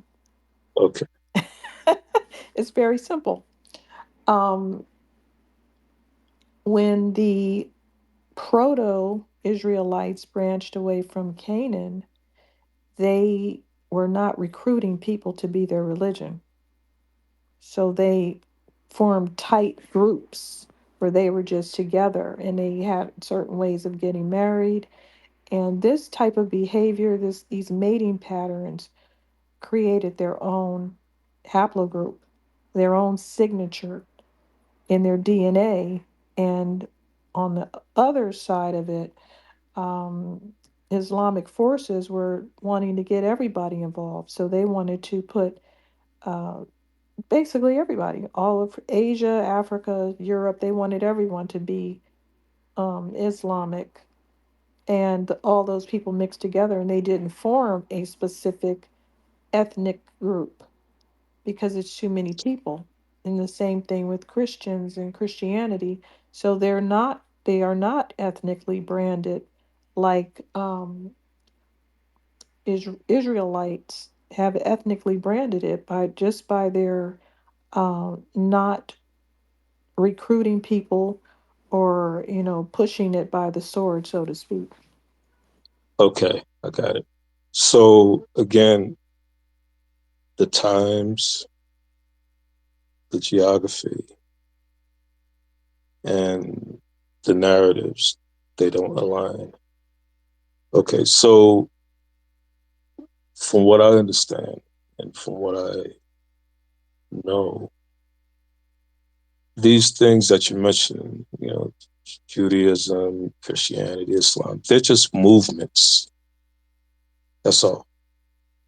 So it's better to remove the ethnicity and then look at them as just movements, and movements that may occur in different regions based on ideologies that never made sense or institutions that they never fully understood, right? And Yeah, so you mentioned I Canaan, agree, and that's why I was kind of shocked that you could develop a genetic marker like that because you are just a religion. You are Canaanites that branched away from the others. right? And But so remember why do one, you have this haplotype all of a sudden? okay, Wani, the Canaan, even the name Canaanite is wrong. We're Well, we talking know the we Ken I knew, I know, but right? I can't The Ken say I all those knew, things because nobody will know what I'm talking about. right? I Right. know these But names this, are not but this is the confusion, right? When you're right. saying Canaanite, you're thinking an Arab, albinoid type. But What, Ken I knew is where the word Mikhail, this is Canaan comes the from. those the Atlantean Tahuti or like the Europeans say Hermes gave a warning. He said, "Do not learn to speak Greek." In I'm paraphrasing his warning, but his warning was something along those lines of "is made to Who said confute." that? Thoth the Okay, Atlantean, who said that? Thoth the Atlantean. Oh, Okay, okay. So again, back to the timelines and the names. Yehuti, right? He existed several thousand years before there was a such individual name or such location named Greece.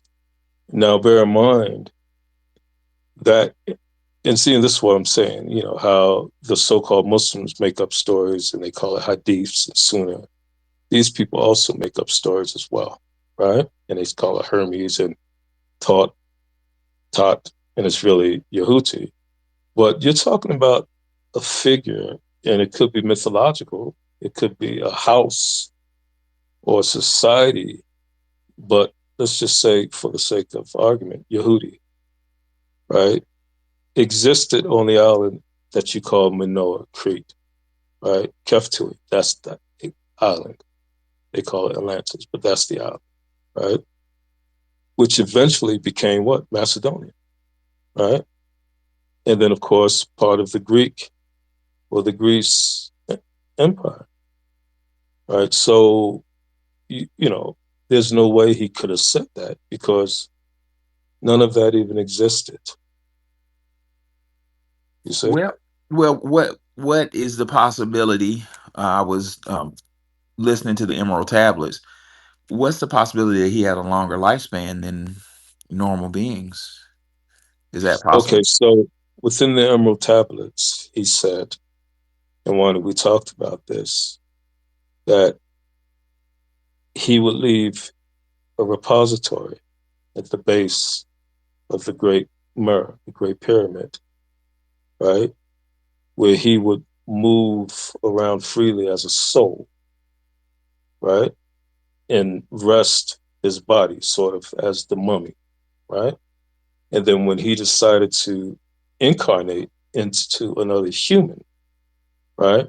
Then that repository of knowledge that he left, right, will be used to help educate the next generation, right? And that next generation will add to the repository of knowledge. Now, all that sounds mythological to me, right? But I understand what is being said, that the knowledge that is being left is for the next generation to develop and add on to it. So the next generation can keep reincarnating itself or reimagining themselves and growing. So, just to review, the Moors were of African descent The Moors to were begin okay. with. The Moors were Cushites. That's Hmm. all they were, Okay. right? But they were infiltrated by the Hmm. so-called Arab types, Hmm. the Yeah. the Seminole, right? And then, Yes. of course, given that religion, Islam, right? When you, okay, and we discussed the um, Arabs, originally they were of African descent, Semitic Africans. Okay, the Semitic. No, there's no such thing as a Semitic. Why not? They That word is an invention, 18th century invention. Okay, well, they're Those just okay, but Africans, and we don't have to use it. yeah, they were just They're Africans Africans. who populated, the And Arabian they, Peninsula, yes, India, et cetera. Right, right. and their origins are East Africa, and they dispersed around different places. And there were other groups as well in the area that were considered at some point more indigenous.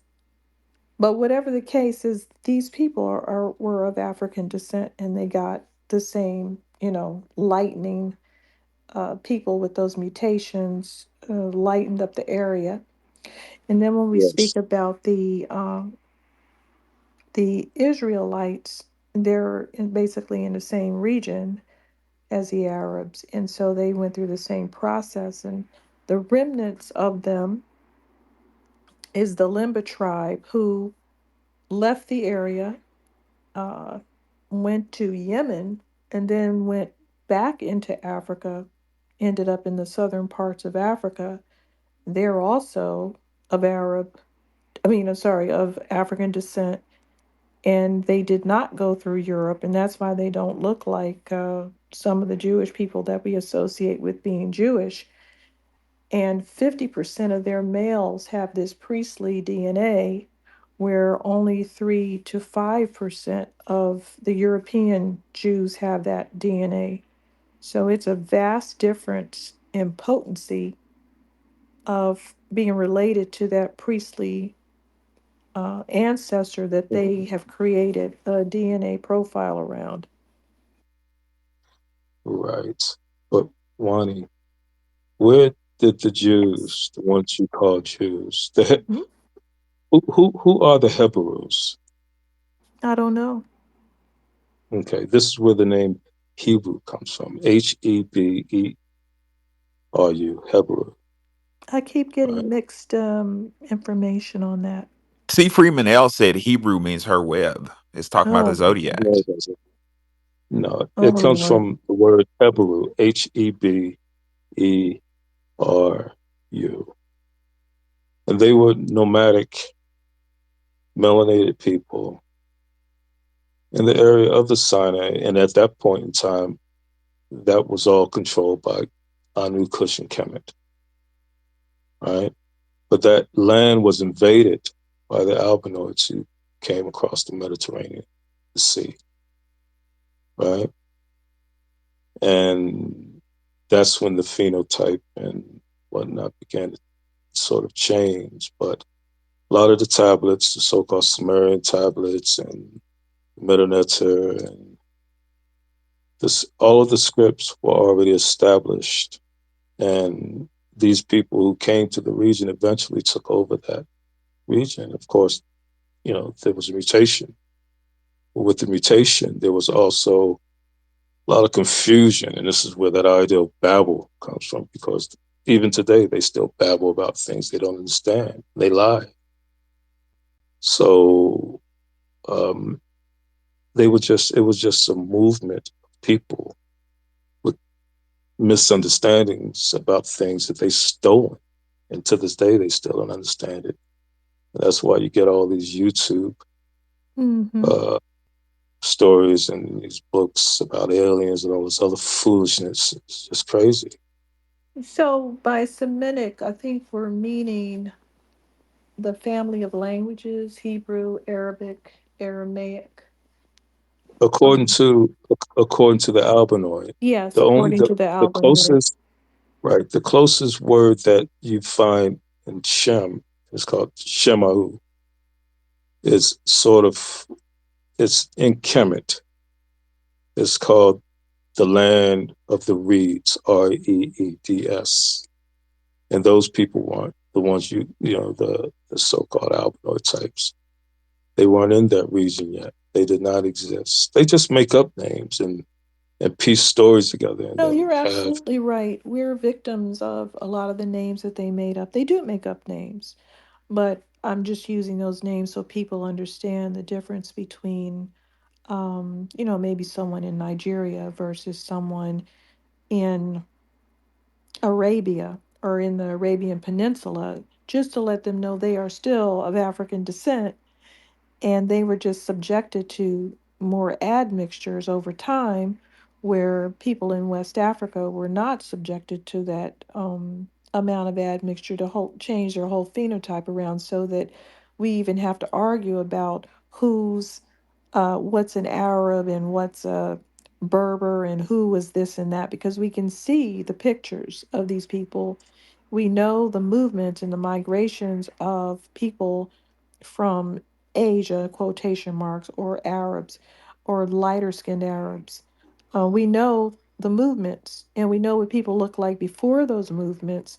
So, just, basically, this room was like a cleanup room to let people know that yes, those identities were of African descent. Were they Black American? No, but they were not white. And these identities were African, not the people that you may see today. So ancient Egyptians have whole nother haplogroups than present day Egyptians. Ancient Arabs are a whole nother situation than present day people. The Limba people, who are a remnant of those original Jews, there's a whole nother world from Einstein, he doesn't even have a Jewish haplogroup. He has a East African haplogroup. Um, Well, that's the thing, Wani. It's like the terms itself, you know, by just holding on to those terms, keeps us in a state of no, I we just know. can't.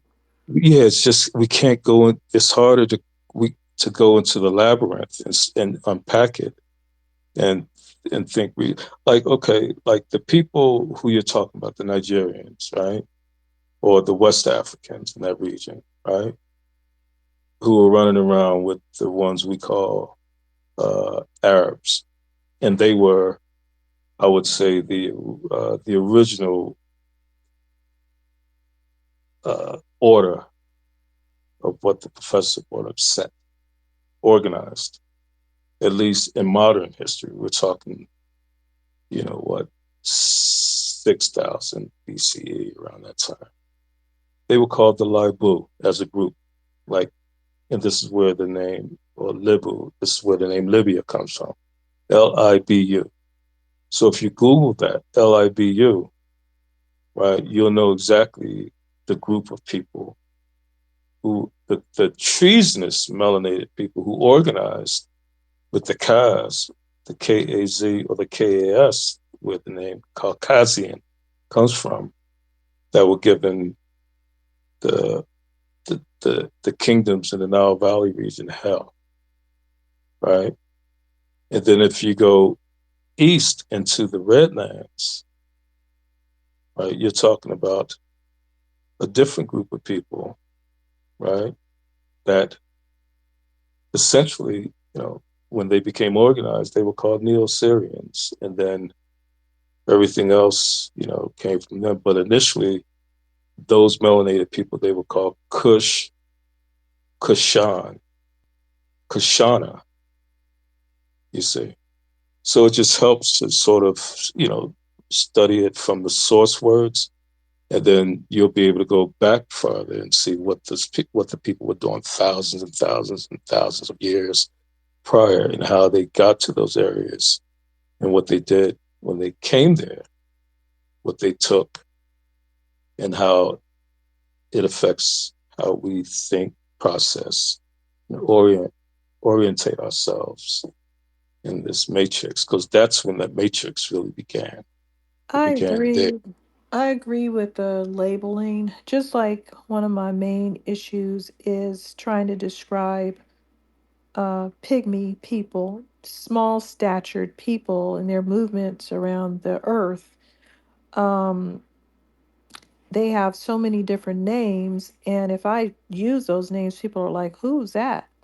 And I don't want to call them pygmies because that's insulting. And yet, if I don't use the word pygmy in the sentence, nobody's going to know what I'm talking about. So that's really what, you know, what we're up against. So Right. I agree. that's I agree. unfortunate, but I agree. These terms are part of the confusion. It's part of the confusion because you can't stick on one term. If I say Negritos, that's a whole lot of people. And they all have different names depending on which area they're in. And I think they definitely use that as a way to confuse people because there's people on Right. this planet that are the same identical background and they have given them, they're not even a different ethnicity. I mean, you could say that Japanese people and Chinese people, they are a different ethnicity. Chinese people are Han ethnicity, and Japanese people have another one. It starts with a Y, but they're not the same ethnicity. And but if I say their ethnicity, people are going, to oh, you mean they're not going to know what I'm talking about. So I have to say Japanese, or else they won't know. They're Right. barely going Right. to know Han. So you have to Yeah. say Chinese. Yeah. And even the Han people, they came later, as a result of Yes, the they wars did. between the three kingdoms, right? Yes, they And they did. they formed, right? But interesting enough, Ethiopian Horn people are pretty short, relatively short. Mm-hmm. and the so-called Kemites, were relatively short people as well. And the original Anu, they were the ones who you would call the Twa, of course, those little people. And so, and we talked about it the other day. It's pretty clear that before there were tall people, there were little people, and those little Yes. people navigated the waterways because the continent, meaning Africa, the Arabian Peninsula, there were waterways, rivers everywhere. So they didn't have to use the so-called, what's called the Indian Ocean or the Eritrean Sea or the Atlantic Ocean or the Mediterranean, these newer names. They could just travel inland, right, through different waterways. So it wasn't that difficult for these little people to populate the planet. How I track them is through their use of technology, and but even then, it doesn't describe the phenotype, right? Until, I mean, you may see certain petroglyphs or rock art, so on and so forth, right? But if you track the development of technology, right, you can kind of gauge, the direction in terms of expansionism or the development of complex civilization and cultures. And then you'll find that at some point, everybody, the best of the best, decided to populate it, the Nile Valley region. And of course, the deserts, the lands were drying up and so on and so forth. But they would bring their best ideals, like what America is now, to the Nile Valley region, right? And those outside the Nile Valley region, of course, many of them were agriculturalists and pastoralists and so on and so forth, right? Or mining, et cetera, et cetera, et cetera, you know. And then for at least minimum, I would say 15,000 years, but we could be conservative and say 6 to 8,000 years. The Nile Valley region was the apex of civilization. And then, of course, when this invasion of the sea people happened, and, the Hikikasat took Mm-hmm. control of Kemet, it was all downhill after that. Right. Oh my God, we have all these hands. Oh, Okay. I also want to say thank you for having me up here. It was Oh, a great you're discussion. welcome. Thanks for visiting. Yeah, it was real good, Um, good information though. Onyx, did you want to say something? Sorry for the long wait. We went on a, I understand. we went on a rabbit hole. I'm just going to say this, be perfectly honest, because one thing I've began to realize when it comes to just people, period, other groups, whether they be Asian, Arab, Caucasian, whatever. One thing you will see is that whenever there's immigration happening or people moving to and fro or people just, flooding into a country or even invading it, is that you begin to see an erasure begin to take place. They will take whatever you're doing and swap it out with whoever they are. And I've began to realize that this is how a lot of groups move. And I had to take a step back and say, hey, 1 second, this seems to be a common thread with this kind of stuff. Even if it comes to somebody, what I'm saying, their personal stance when it comes to them bringing up God, what they'll do is they'll create God in their own image. They'll replace whatever God is with who they are, and you see this as a common thread. I'll give you an example. We see how when it comes to the Chinese, they're now moving in Africa, and the East Indians moving in Africa. They're not going in there, taking on the customs of the locals. They're going in there maintaining their own identity and basically flipping whatever's over there with who they are. That's why you have them, they want to start speaking Mandarin over there. And I think the only thing you can do in the face of that type of stuff is that you got to have a group cohesion to where you don't forget who you are as a person, your own culture, your own standing, because that is way too damn commonplace. When it comes to the Arabs and them moving around as far as Islam, they will people will begin to use their own faith as a battle banner. And I feel like that is it's kind of like when the Jews move around with Judaism. You'll have those who just it's like a glue. Whatever it is supposed to be flips to something else, and it becomes more of a Trojan horse to basically collectively, have you move as they do, whatever the culture might be. But it's like whenever they try to get you to change your last name, that's one thing I began to realize. Like, why the hell does somebody have to change your last name? Why can't it be a name that's found among your group? You have to change it to, whatever they're doing, and you have to learn their language. All these erasure tactics, I don't go for because I feel like that's just nothing but that's just nothing but modern day conquest. It's always been about some damn conquest. It was never bad the it was never a point of talking to anybody. It was always about you know conquest really. So that's all I'm gonna say when it comes to that. I've been thinking about the Romanization of Europe, and a lot of those tribes down there, they had their own unique customs, and they're trying to, they show it a little bit here and there, but they were really Romanized.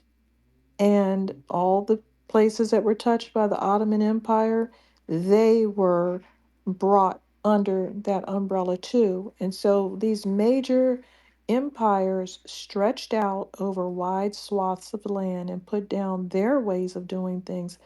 But I think that if they hadn't done that, I hate to say this, if they hadn't done that, then you would have a lot of different people from a lot of different tribes all running around Europe with their own ideas of how to do things. And they would have still been, fighting in a lot of these places where they did that, which would have been better because we would have had less people to deal with. But I think it quieted the heat, even though it was violent, for some of these people to come in and say, you're going to be Islam, you're going to be under the Roman Empire, you're going to be under this. It's painful at first, but in the long run, it causes them to cooperate better. They lose themselves. They believe that they're all the same thing. That's what we're dealing now with white people. They think they're all the same tribe, and they're really they're not the same tribe. They're Slavics and they're Germanics and they're different groups, Celtics. But it's the Uh, funny thing is that it's like that whole mindset, the mindset of just for, doing away with your own individuality and going under one common banner. Like I said, it would be like if the Asians just threw away, what it means to be Japanese, Chinese, mhm. Korean, and they just moved under the banner of Asian. It's Right. like it's to me And that that's kind of stuff horrible, is like really. yeah, it's like Borg style stuff. Star Trek and the Borg, to where they pan out taking over everything. I think this is like self erasure, where you just forget who you are and now you're just something Right. else for the sake of conquest. It's it's I agree it's because like the Khmer Empire has its style of architecture and its expression. China has its style, and Japan has its style, and I wouldn't want to lose any of those. yeah, it's like they just threw everything away, just okay, we're Asian. Just a flat, just like flat blackness, flat whiteness, flat Asianness, just Hmm. like it takes away the flavor of everything and it becomes a bastardization of just something you truthfully don't even want to deal with. To be honest, it's demonic. I feel. It's very But dull too. interesting enough, there's no recorded evidence or any petroglyphs or any rock art of mass murders, mass genocides, mass warfare until these people showed up. And we're talking millions of years of human existence. Yeah, I've heard. So that, I forgot his name. Ben something. It was Dr. Ben. He said that when we never had the mindset of erasing people. Whenever we deal with people, we didn't have this whole disposition of okay, I'm going to erase who you are and replace it with who I am. Rather, we had a harmony about us to where we would be like, just deal with the people civilly. And I feel like that should be the standard around the planet. Number one, we have to begin that standard with ourselves.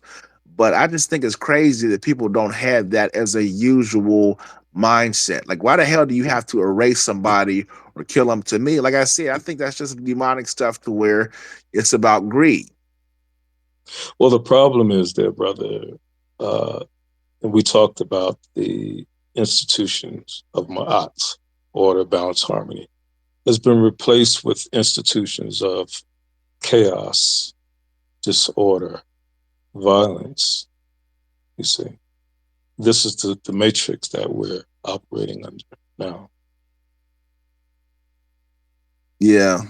Um, I do believe things are going to change. I think that our mindset is going to eventually, become the norm. It's not the norm right now, but I do see a shift when it comes to, a Black American society, and I really do think that our mindset's going to catch on to the masses, simply because just moving forward, you can't have all this damn fighting over nothing.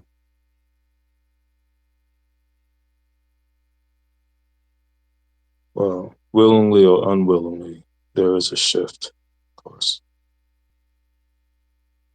Okay, well, that's all I'm going to say. Anybody up next? Feel free. Thanks, Onyx. Next, Mississippi, did you want to say something or did you fall asleep? No, I'm here. Hey, everybody in the room. Hey, Um, Can I I can I just wanted to say respond to. something?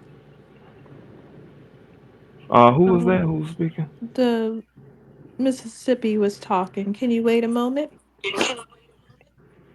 Okay. Hmm? Okay, so no, I was just responding to what Mo was saying. I know Mm-hmm. that he was curious about which particular tribes invaded Senegal, and Arabitized they go brought Islam to it and everything. I just had a few things to say on that note in particular. I know for a fact that they had the people they called, they was from the South Sahara. I know that they was called the Sahaja. I know that the Omarides or Omaravids. I don't know if I'm saying that right. And Turkwers. They was all Muslim tribes that were part of that trans-Saharan slave trade, and it specifically impacted Senegal. Now, I know that the Sanhaja, I know they was Berbers, but they did live in the Sahara and they happened to just be close enough to Senegal. I know that they became Islamatized, and I know that they were some of the original slave traders as well, who entered Senegal around 11th century. I know that the Almoravids, those were they came to be called Moors in Mauritania and eventually invaded Spain. But those were also part of the slave trade, and they particularly invaded the Senegalese city of Kumba Souch or Kumba Saleh, and that was in 1076 CE. You had the Turkra, that's Takrur. Those people they invaded the Senegalese Valley and they invaded Ghana as well. With them, they were the highest participants in the trans-Saharan slave trade. They were the ones um, coming there. They were the ones breeding with the people in Senegal. They were the ones forcing them to convert to Islam. I know that the Almoravids, they were in Ghana, but they was heavily in Senegal too, and they was there basically to trade in gold and to purify the Islamic religion and to basically get people to believe in it fully in Senegal. Because before then, they had their own traditions that had been there for probably thousands of years. And when these people entered, that's how Islam reached Senegal and reached those areas of West Africa. I know that Takra people who invaded Ghana and that part of the country and everything. They weakened that entire kingdom and its infrastructure, and they pretty much made them fall and basically bow to Islam, and that's how most of them ended up becoming Muslims in those areas. That's how they ended up taking on Muslim surnames, and a lot of them ended up converting to Islam overall. I know that a lot of people don't really think about that in terms of, Africans helping with Arabs, or they don't think of Arabs in terms of dark people coming into those areas and everything who weren't mixed. They weren't necessarily mixed like the ones we see today, the hawk nosed Arabs that we see today. These were regular, because you would mistake them for a West African or Ethiopian or Somalian. You also had the Tuareg. Now you can Google the Tuareg today. Those are basically the people in the Sahara. They nomadic. They don't have a specific set place or home, and those were the people who were heavily involved in the transport of people from Senegal to those harems in the Middle East and sending them to the Arabian Peninsula. Those were the people who were going in and committing slave raids in Senegal, Ghana, and those places in particular, and rounding up local tribes and shipping them across that desert. They were the middlemen in the Saharan slave trade. They were the people who were being paid in gold. They were the ones who also helping to Islamatize the West Africa at that time. And they were the main ones who were basically laying the groundwork for the Ottoman invasion later, the Ottoman Turkish invasion, which came a bit later, which turned the Amazigh people into the pale complexion people you see today. Because before the 1500s, the people we call Amazigh people, they weren't mixed, and that's in Algeria, Libya, and all those. They weren't mixed. They were dark, like like the people you would see in Ghana today, or the people you would see in Nigeria or Congo. But after that Ottoman Turkish rebellion or invasion, they became mixed, and they were a part of that what we call Arabic stock today. That's why they would eventually go on to be called Caucasian. And how they try to separate North Africa from the rest of Africa by calling it Northern Africans versus Sub-Saharan Africa. When they say Sub-Saharan Africans, it's a play on basically the ones that they didn't mix out, or the ones that they didn't eliminate through breeding or mixed race.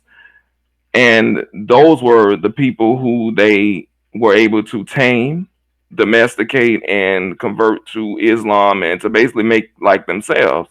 So though that was what was going on with that. But I just wanted to give a bit of context on him saying that in Senegal he doesn't know of that happening, or when were these invasions. And I just wanted him to know when those invasions were, who those people were. Oh, and you also had it with the Jewish people. Um, a lot of them entered, from Cape Verde. Back then they were called Lancados or Lancados. Those Lancados, those people and everything were independent Portuguese merchants.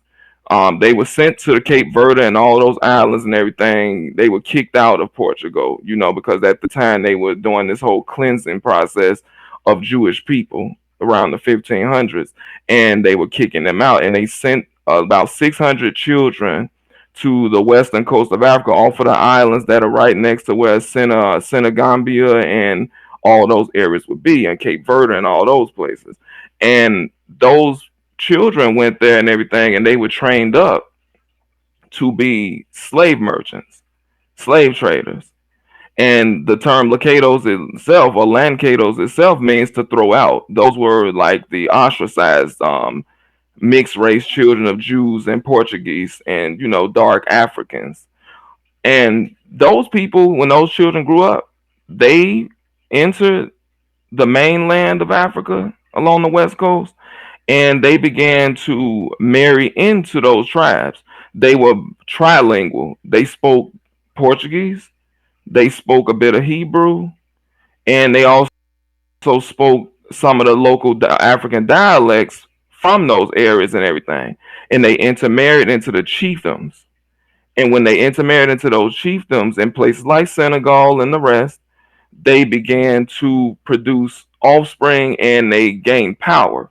And when they gained power, they took those kingdoms over and they began to trade. They began to trade them off as slaves. They began to trade off people from the kingdoms as slaves to both Europe and some to North America and South America and the Caribbeans.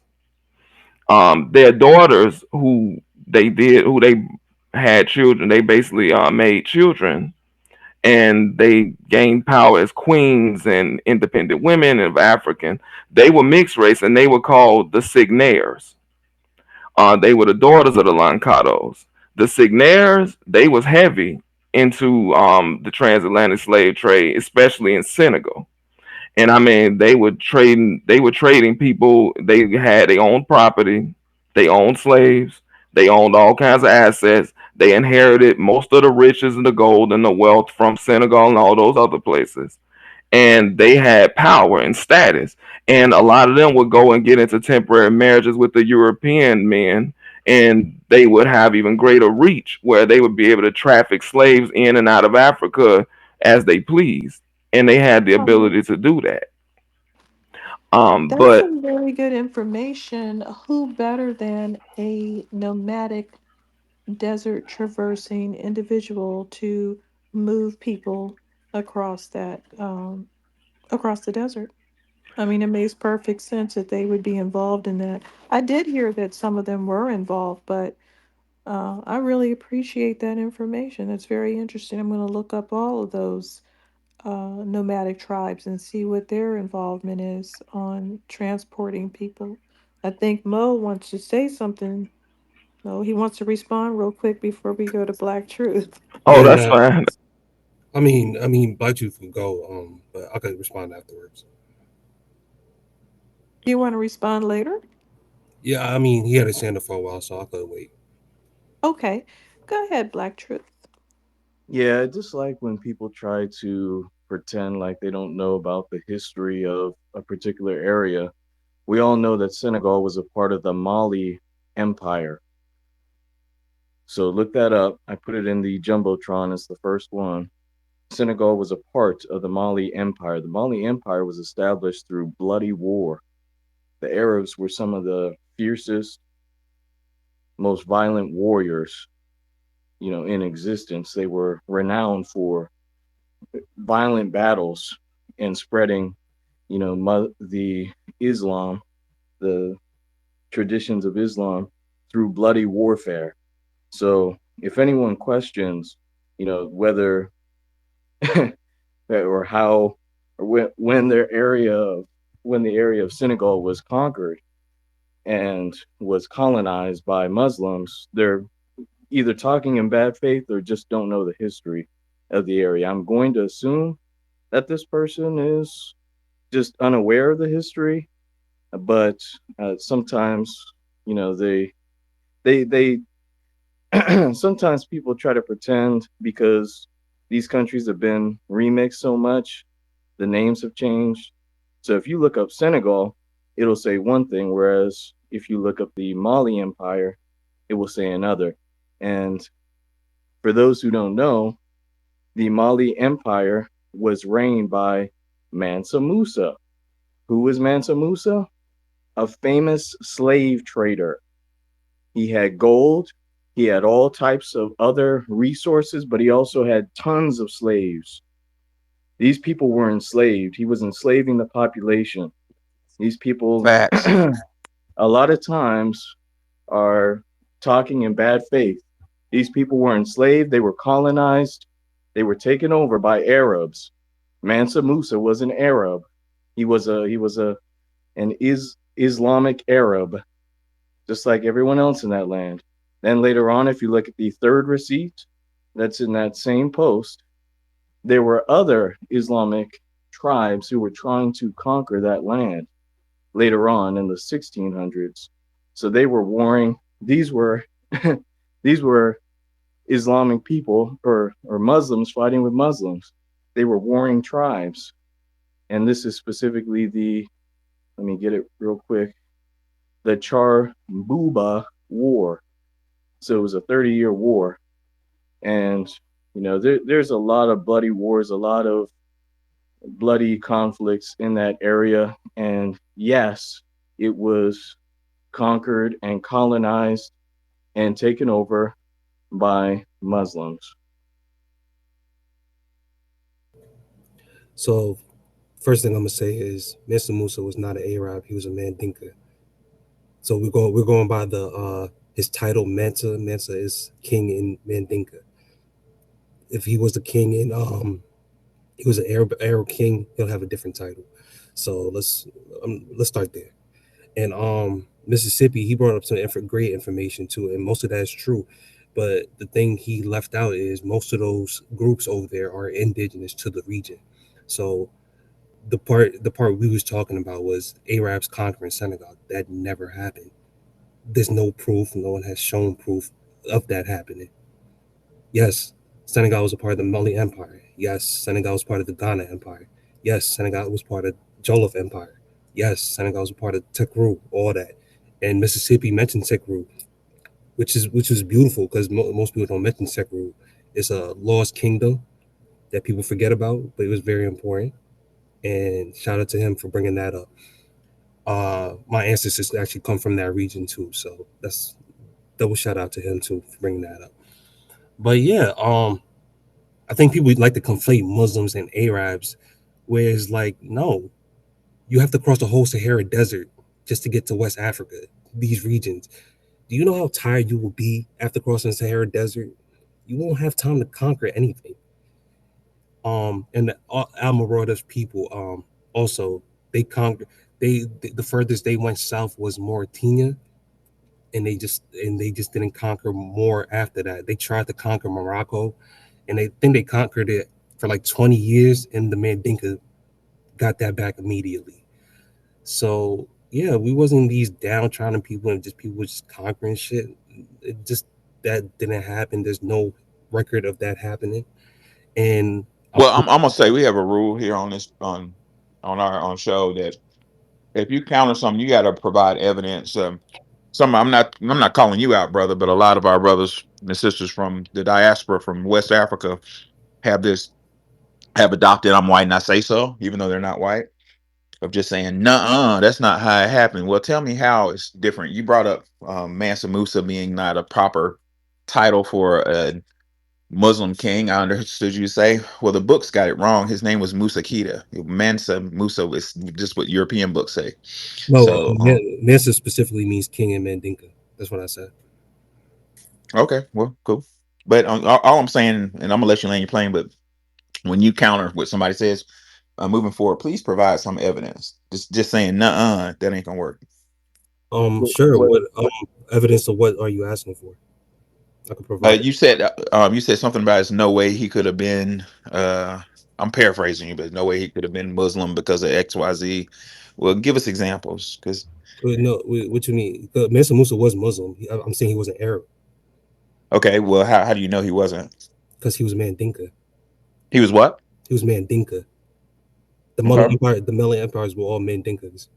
You couldn't even be a king if you wasn't Mandinka. okay. Mansa Musa was not the one who established the Mali Empire. Mansa Sundiata Musa Keita came did. later on. Sundiata Keita did, and Sundiata Keita is a Mandinka. Keita, but Keita's last Sunni itself is an Arabic term. no, but his name was Sundiata Keita.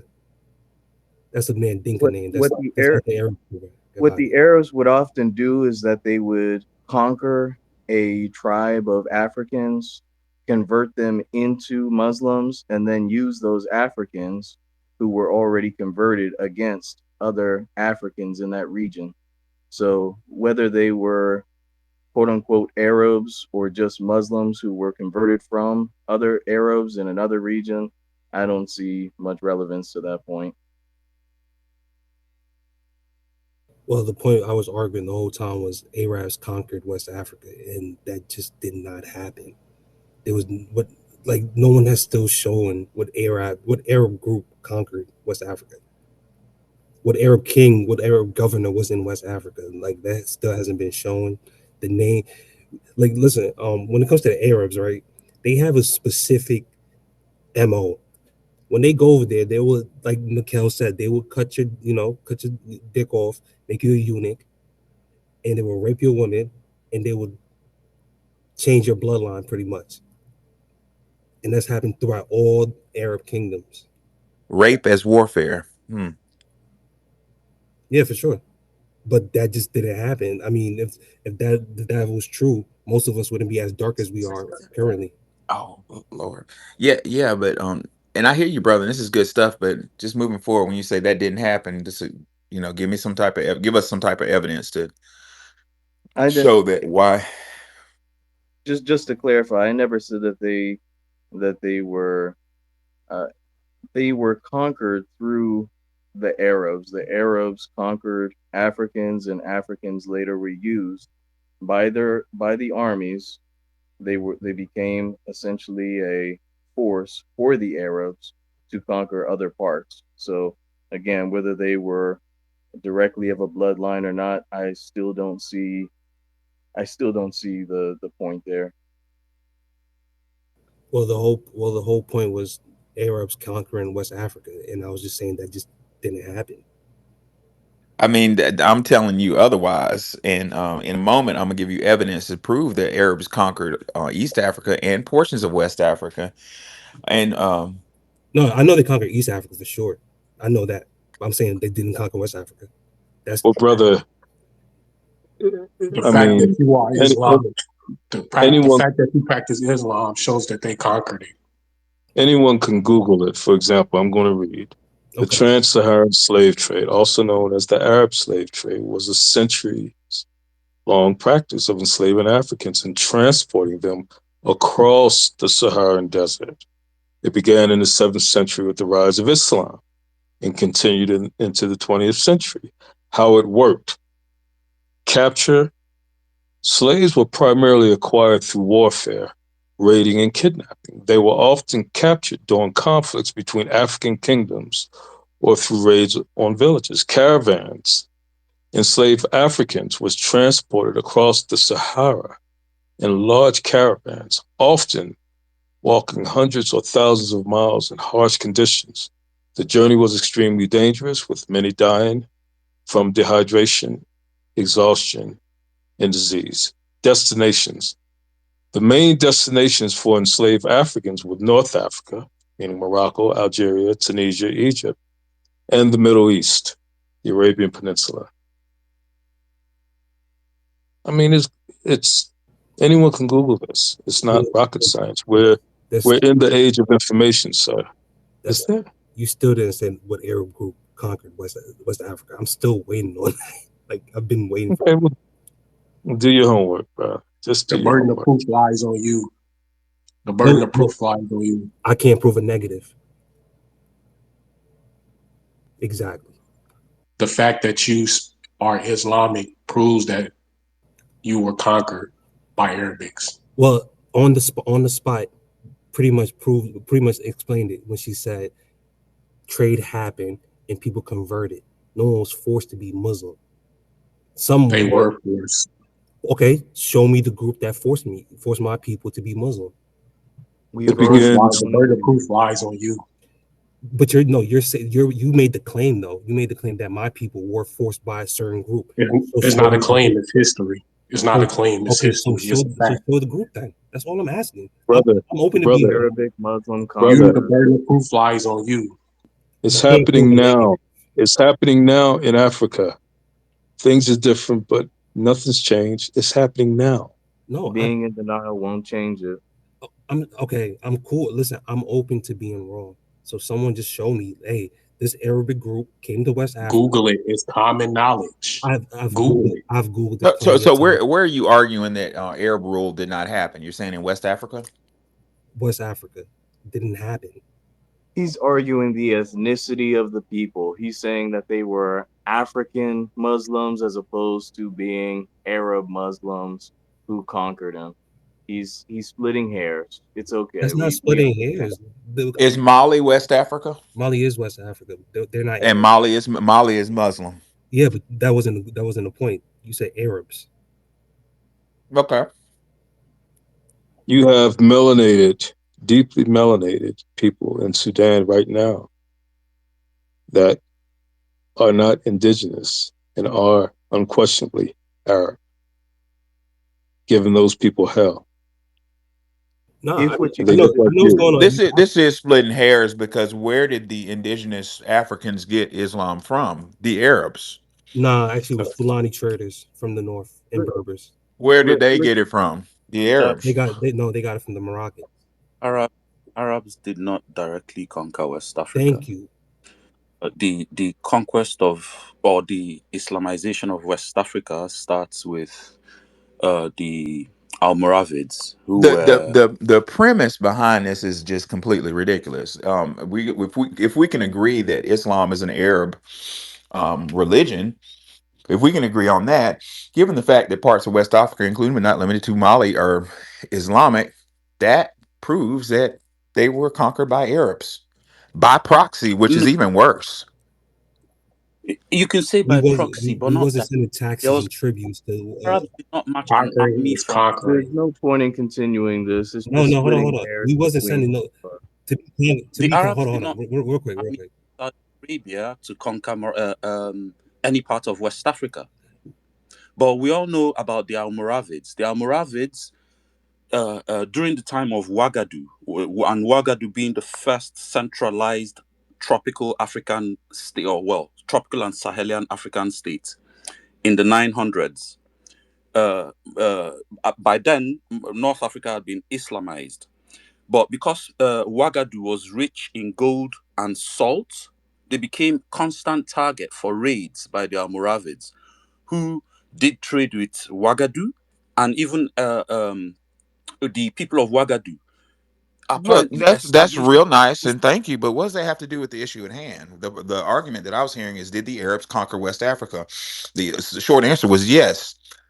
Logic behind that is they conquered West Africa, but is because by proxy they used their mulattoes, like we talked about earlier with Dr. Chancellor Williams, and their traders to infiltrate and assimilate Islam into West Africa. That's a by proxy conquer, which in my view is worse than just fucking letting them. I mean, it's one thing for people to come and kick your door in and take that shit over. It's a whole other thing for people to get other people to kick your door in and take the shit over for them. So And we how is just this countering the? submit. Well, I think when we use these terms, we have to be specific. So I mean, anyone who didn't know the background history or didn't know that Arabs conquered the Berbers first, if you say Arabs conquered West Africa, it would look like our Arabs marched an army straight from Arabia, crossed the Sahara, and conquered West Africa. That didn't happen. There's no evidence for that. Now, and if you're gonna talk, and you have to put it in the proper context. Arabized, albeit with You admixture okay? or not, Arabized people conquered West Africa, and that's what happened. Exactly, and when Mo mentioned the point of people getting their ding dongs cut off and the practice of SAing females and having mulatto children, again, we're talking about would that person be considered an Arab or would that person be considered an African? And if that's how it spread to, if that's how they conquered different parts and they used It's those individuals to spread their influence and take over other lands, would it be safe to say that this was an Arabic led conquest? Maybe not directly, but definitely indirectly. Well, Arab by design and from the origin story are essentially mulattoes. We talked about the Laibu, the Temahu, et cetera, et cetera, et cetera. And it's not difficult to get to West Africa from the Mediterranean at all. Exactly. They didn't have to cross the desert.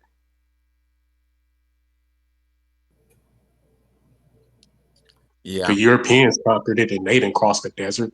Well, they have boats and they went through the Atlantic. It's easier. Sorry. So, Exactly. how would the Arabs have got to West Africa? That Boats, the same way Europeans did, because they were sailing around. They the ones that showed But Europeans how to they get there. they've always been a desert people. They've hardly been a maritime the people. Sahara. You do know that, you do know that the waterways were available once upon a time in this place you call the Saharan. You are aware of that, That was right? Yeah, it was an so ocean. There were during whale that bones time there, period, gigantic turtle bones, and it Yeah, was. 200 that was 200,000 years 1,000 years ago. ago. Talking 1,000 years ago That's of not that. trans-Saharan. That's not that long ago, sir. Yeah, but that the Sahara was is been back for the past 4 or 5 thousand years. To say that Once they populated some those rivers regions, they never left. ocean There's are just 1,000 there's a people years. called the Laibu. We talked about them. The Temanu. We talked about them. Organizing with the people called the West Africans and Nigerians. We talked about them as well. That relationship was established at least 7, 8,000 years ago, sir. I'm sorry, I haven't seen Can't such argue evidence. facts. You cannot argue facts. This is real history. The burden of proof, So, the burden of proof lies on y'all. The where burden of did the proof is on Prove Tano us wrong. the claim. or Labu? Where did they come from? The Laibu are a mixture of those who you call West Africans and the Khas or the Kaskians who came from Central Europe, the Eurasian steppe. The Caucasus Okay. Mountains. And where did they settle when they got to Africa? The Mediterranean coast, the area you call Liberia, Algeria, etc., etc., etc. So they've been there. Okay. Well, to be honest, It's recorded. It's recorded in Metaneter that they, and it's also illustrated on the walls of the mirror, the pyramids, that they were the first ones giving the people of Anu, Kush, and Kemet hell. They were organized. They were the what the first sea people? confederation. What the sea people? No, the Sea People are a separate group of people, distinct from the Melanoid Temahu that were in the West, operating with the ones who you call Arabs, harassing, raiding, invading the people in the Nile Valley region. And what time period was this? I just told you, sir. Do your Okay. homework. Sorry. 805 Confused. BC. I'm a bit confused. You talked about a group of Europeans called, is it the Laibu, Google, coming to West 13th Google, where Google Libu, century. Google Temahu, and you'll get all the facts, and then do your homework. you said Laibu and L Tamahu. I L B I B. U. Oh, sorry. Yeah. Yeah, yeah, yeah. Well, no disrespect intended, but I'm trying. I've been sitting here trying to ascertain what the issue is, and the issue is either just A, disingenuousness, or B, outright ignorance of I'm gonna be polite about this, about African history.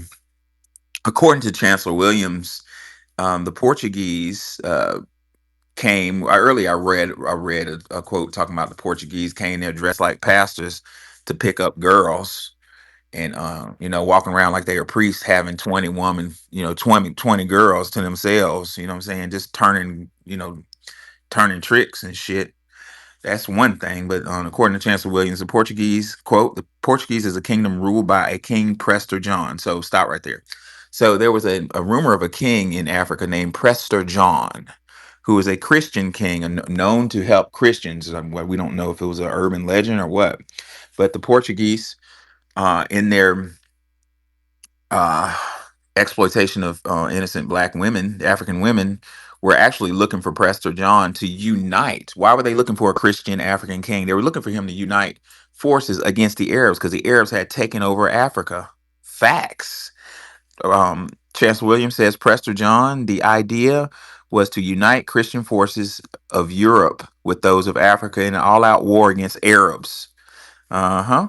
But was, according to Chancellor Williams, but was not generally known, was a kingdom of Aksum. Um, I'm gonna ask There Mikhail you about go. Aksum You're correct. Yeah. Right. expand, Prester John brought Christianity right, to their king, right? And that was the jump off. right. Right. The kingdom of Aksum, expanding to become the empire of Abyssinia, was ruled. Axum, Say what, buddy? Axum, right? Axum. It's Axum. actually Axum, Oh, okay. I thought it right? was Axum. Axum. Axum was ruled by the what was it? Expanding to become the kingdom of Abyssinia was ruled alternatively by Christian Arabs and colored Christian Hebrews. All Arabs were not Muslims. All Hebrews were not Jews in religion.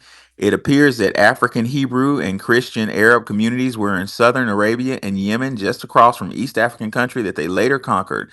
The There you Portuguese go. the Portuguese, Yep. however, did not reach the African Christian kingdom at the time they saw. He had been dead 1,000 years. But here goes the fucked up part And, about. and, and, and Go ahead. ju- and just to build on what you're saying there, brother, uh, the Greco Romans as well used Axum to finally overthrow Kush as well. I hear that the Ark of the Covenant's in Axum, but that's a whole nother story.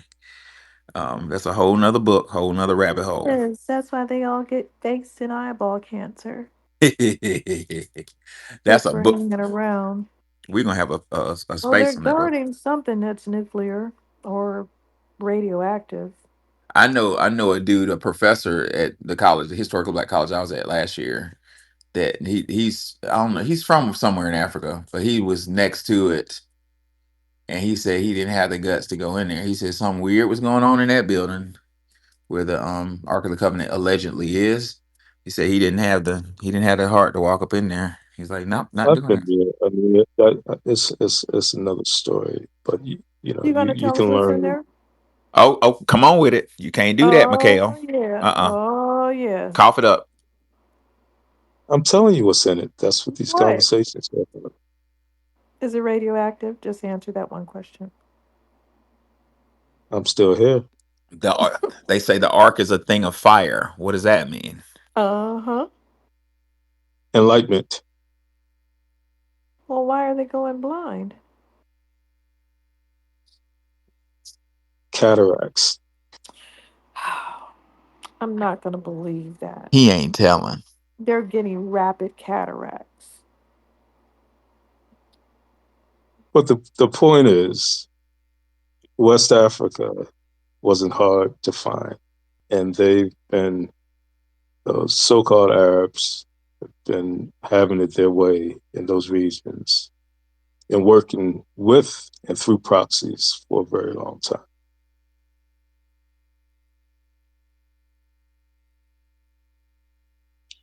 Facts. You can't prove facts wrong. If it's a fact, it's a fact. And if it's not, It's it's not a not. fact because no one proved the fact yet. What? Prove it. Prove what we are saying. It's not a I'm not. fact because history says Do you, otherwise. are you telling Okay. me to prove a Can I negative? uh, can I ask, when you say Arabs conquered West Africa, are we saying that Arab armies marched into West Africa at some point? No, that's your mind. No, they didn't have They didn't to. have to. They had by They proxy. just brainwashed everybody into believing that they would benefit by being Islamic, which is a tactic that they used a lot. They didn't go in there at the point of a sword on everybody. They did that on a lot of people, but not everybody. And I don't know the reasons why, but Yeah, I Psychological warfare is more effective than armed There you warfare. go. And that's why don't people want to understand that the wars against the mind, so, it's just like the space we had yesterday with a gentleman, and they're defending the so idea of uh, blacks being descendants of the Jews, and it's like, come on, can you just zoom out for a minute and consider that this may be psychological warfare?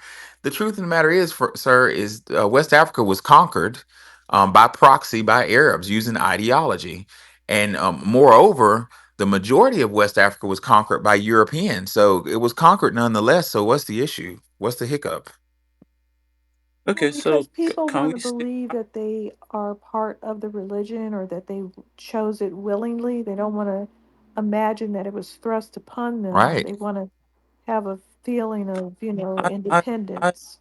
I think you guys are getting me wrong. I am not a Not Muslim. you, hon. And, Not you. and I've got I've got bare smoke for Islam. Like, No, you no, guys need not to hear you. me, yeah. No, But it's relax. still, Just relax. history still has to be put in proper context. Like, okay, I'm gonna ask the question now. Did Arabs conquer uh, uh, uh, uh, Albania or all the parts of Central Europe that are Muslims today? Were they conquered by Arabs? Hold on, They, that's a non sequitur. That's not related to the issue at hand. The issue was, did Arabs conquer West Africa? And the short answer is yes, along with other Europeans who conquered West Africa. So that's your answer. In fact, the reason Well, why Arabs made their way to West Africa in the first place is European Christians had conquered that motherfucker, and they made it. And Africans made a deal with the devil. They said, "Well, Well, hold on. Europeans didn't come to Africa until 1450. hold on. that's misnomer. I Did he didn't give say? dates. I said in general." Did he say Albania? Okay, did Yeah, yeah, conquer that's not even Indonesia? related to our issue. That's So the Ottoman Did it Turks. conquer Indonesia? Muslims went to Indonesia Sir, and we're defeated. talking about Africa. We're not talking. See, that is called an amphibole. That's Well, a red herring. That's going a whole different Please direction to confuse the stop question. The because question is, did Arabs and did you the real question is, did Europe okay. the real hold So on, stop right there. The real question is, if we want to really look at this with objective eyes, is did Europeans conquer West Africa? Because what did uh, what I think it was Malcolm X, or was it the Honorable Elijah Muhammad? I forgot who said this. We can talk about religion after we're free. Religion is often used as a smoke screen. You know what I'm saying? We're talking about, well, did Arabs, did Christian, did Arab? No, no, no, no. What you're really asking is, did Europeans conquer West Africa? And the short answer is yes, God damn it. Period. well, one thing, Arabs didn't conquer Albania, but Ottoman Turks did and made them Islamic. well, what is a Wadi? how did Ottoman What is a Turk? What's the difference between a Turk and an Arab? Turkic. Yeah, it's different, but yeah, Turkic. They're the same people. You mind if They're the I add same something real people. quick? They're well, Cascades. No, because it's They're the one same standard people. they look the and it's They're the somewhere else. same It's people. technically, different. You can't technically. They're put the two on same the But, people. but ladies and gentlemen, this is how the European conquers the world. He Mikhail had don't want these people to be to have their own the thing. European conquers the whole world because he has us arguing over, well, he was a Muslim, he was a Turk. No, no, Turkic, no. Turkic, Turkic. He was a Same Hebrew. people. Same people Yeah, doing what exactly. they do. It's just a continuum. Same people. Same Well, people. these other You guys mind if I calling add one last themselves point? Eurasian Because you step. dropped it on. Come on, Step Black Truth. people. these other ones calling themselves You, Ottomans made a lot of people Islamic. We'll just say that.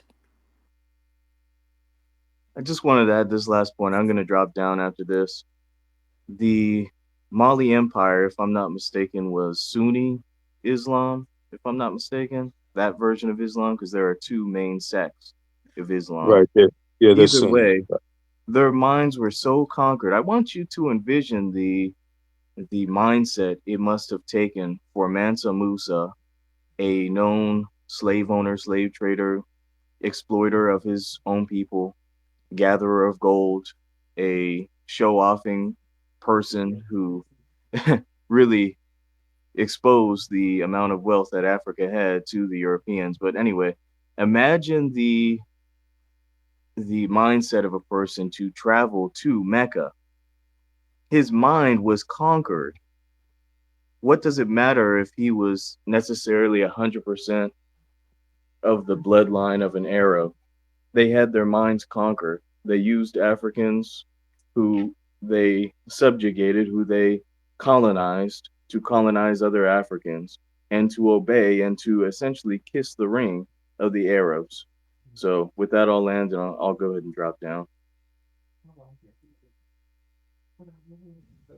I want to add on to Nice one. that. It was a famous quote from a white guy. His name is irrelevant right now, but he once said, um, you take the mind out, you conquer their mind, and the rest is a mop up operation. Once you get a hold of their minds, the rest is a mop up operation. It's a broom and a mop. Beautiful. I'll add to this. An Ethiopian, a wise Ethiopian, once told me, he said, Mikhail, the best form of colonization is when you don't know you're colonized.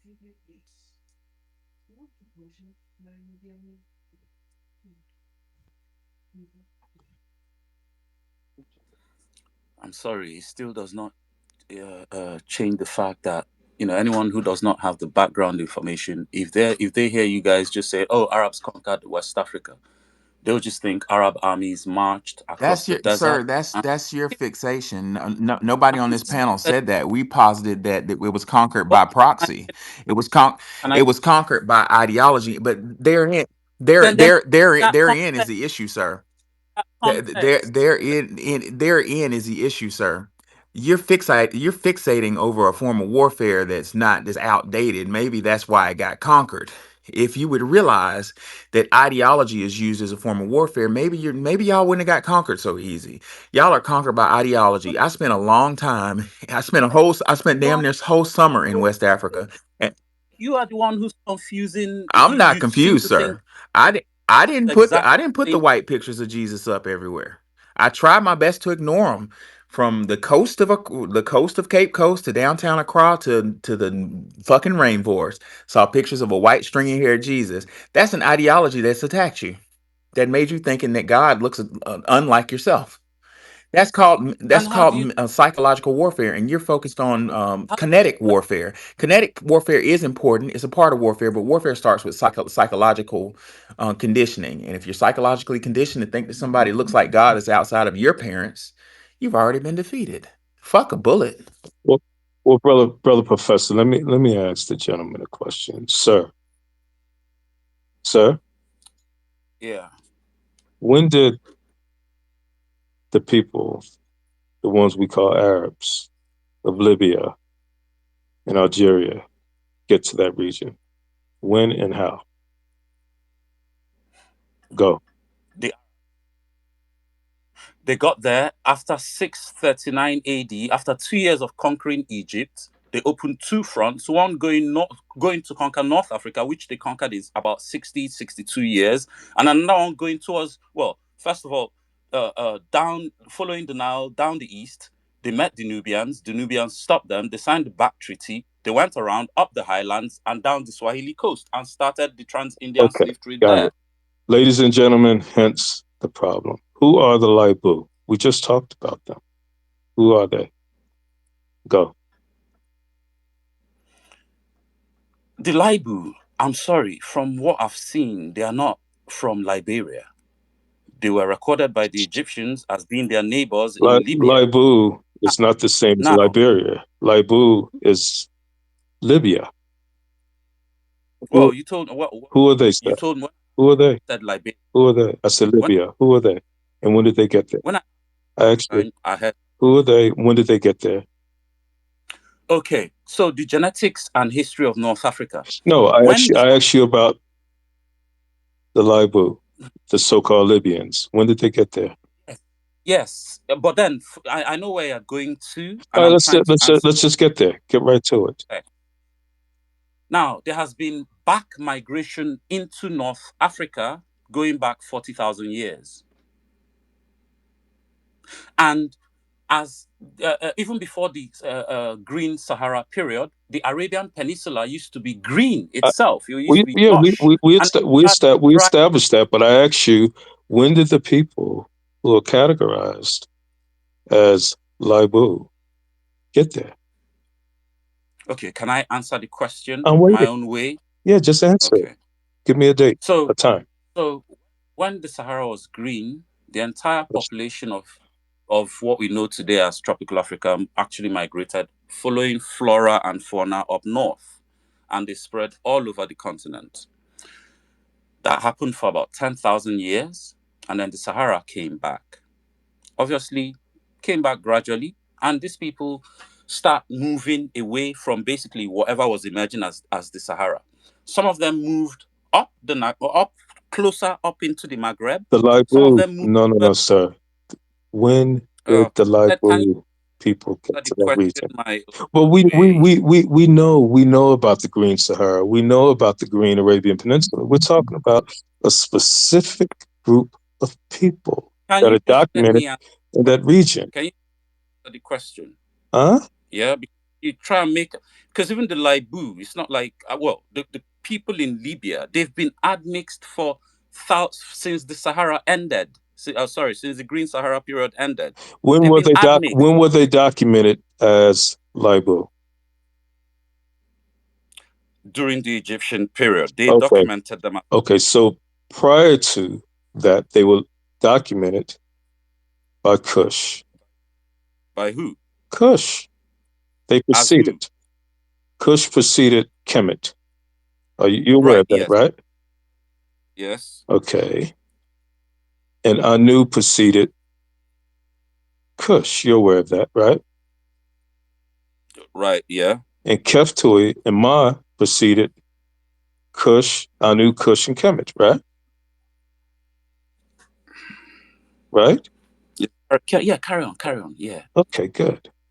So you gave me a date of 6 AD, right?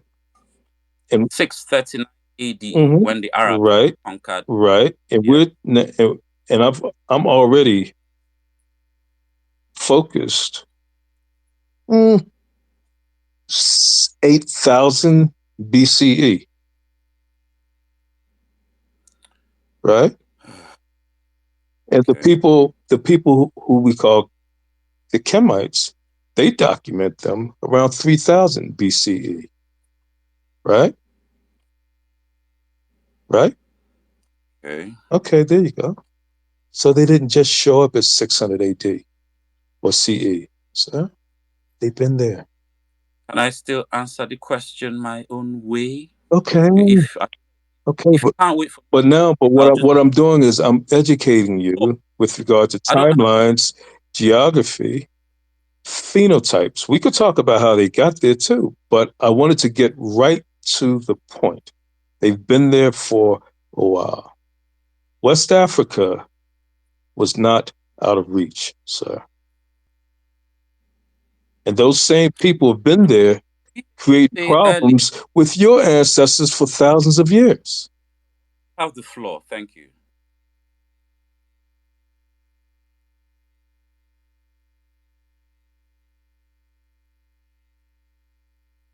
Like I'm begging to talk.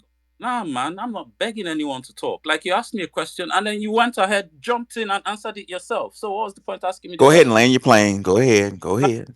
Let's hear your argument. I mean, he was so eager to jump in. He didn't even hear when I said that there's been back migration from that region of the Levant, and they're Just make your point. Don't whine, please, sir. Well, you're okay. You're talking about the Levant, which is east. oh, We're here we talking go again. west now, sir. You understand? You see the problem? You're confusing yourself, and You're not listening. you're That's the frustrating problem. You're yourself not. because You just you want are to talk. miseducated. You are miseducated, and you're Carry on talking. closed-minded, and you don't want to accept the fact You are that not you're wrong. listening. You are not listening to what I'm saying. You You just just want to said jump in. you And mentioned a migration back into the Levant. We're on the opposite side of the Levant, sir.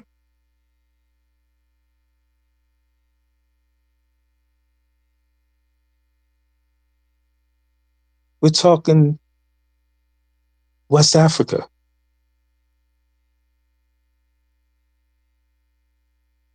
If you don't know something, just say you don't know it or say you were wrong. That's all. Be humble. Brother Professor, Sister Wani. Yes.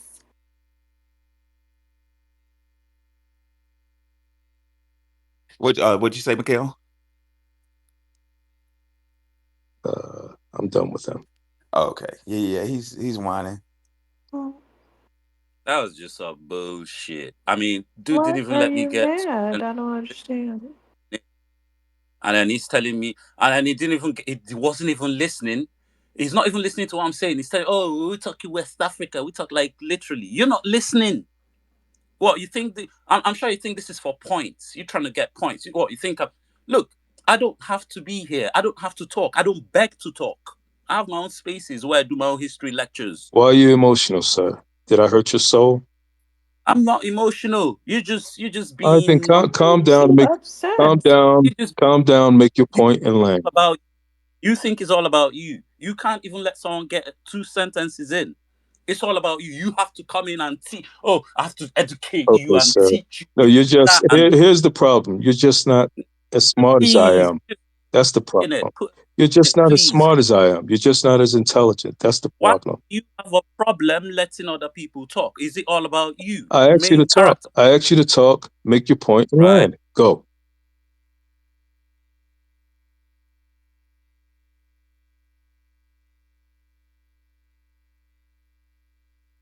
Crickets. Crickets. What's the point? When he's not even trying to listen, like you're not trying to listen. So If what's the you don't point? talk, I'm going to start Like talking these other about guys what. have done. Do If you you're really not think gonna, I'm now gonna if you're not gonna talk, I'm going to start telling people the difference between Turks and Arabs, and we're going to have fun with that. be my guest? I'm like, I mean, what's the point, talking when people don't even want to listen? But hey, if they're gonna listen to you, you be my guest. We're waiting, sir. Make your point. Go.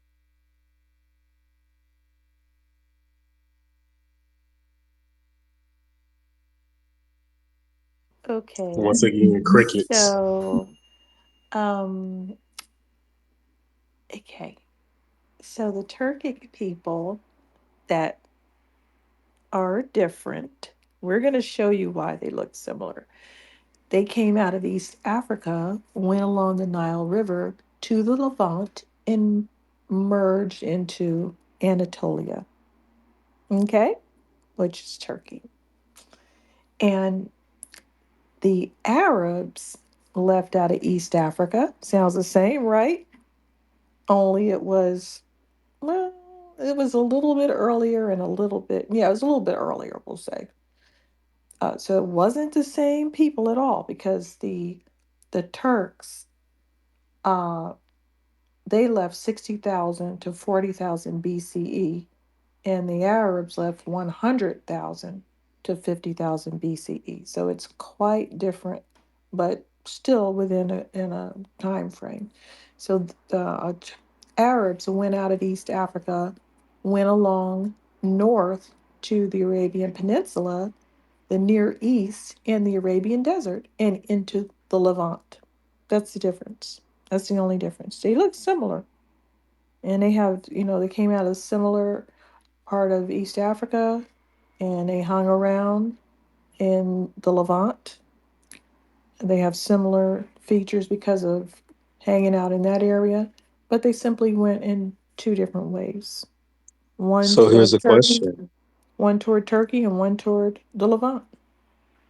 Okay. And how close is Turkey to Yeah, the that's Levant? that's why they look alike. Not Right. only did they mix for days, I mean, when I say they left out of there, don't think they got in a car and drove over there in a couple of days. This is over, tens of thousands of years. So they Right. spent a lot of Yeah. time Hmm. together in Right. the Levant before doing these different merging. So that's why they look alike But those and people slightly were different. also melanoid, what we would call melanoid Africans that went Yes, into absolutely. Central. Right. Absolutely. All of Right. that Right. stuff they were Exactly. doing were under the African descent. They hadn't It's been Arabized yet or Turked up. turked up, or So or can or, I? Can or I? they didn't get They didn't the have sea that big peoples. nose yet. Yeah, they didn't get the that albinoid They both thing, have a but very, very prominent nose. yeah, that. And if you look at the Central Europeans, and they you'll see the same features that you see in a lot of the Greeks, the Italians, the Turks, et cetera, et cetera, et cetera.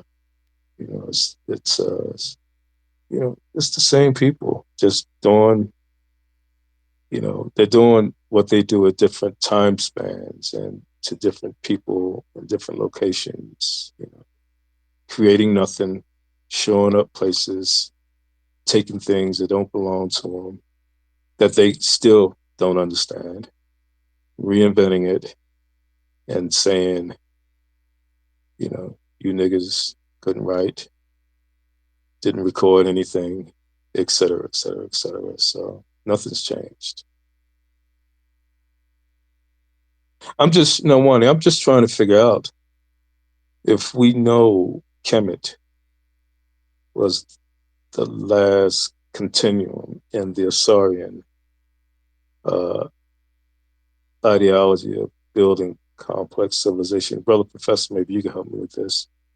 Why won't the so-called melanated Africans organize a confederation and go take it back? What's the problem? What are they waiting for? Why don't they care enough?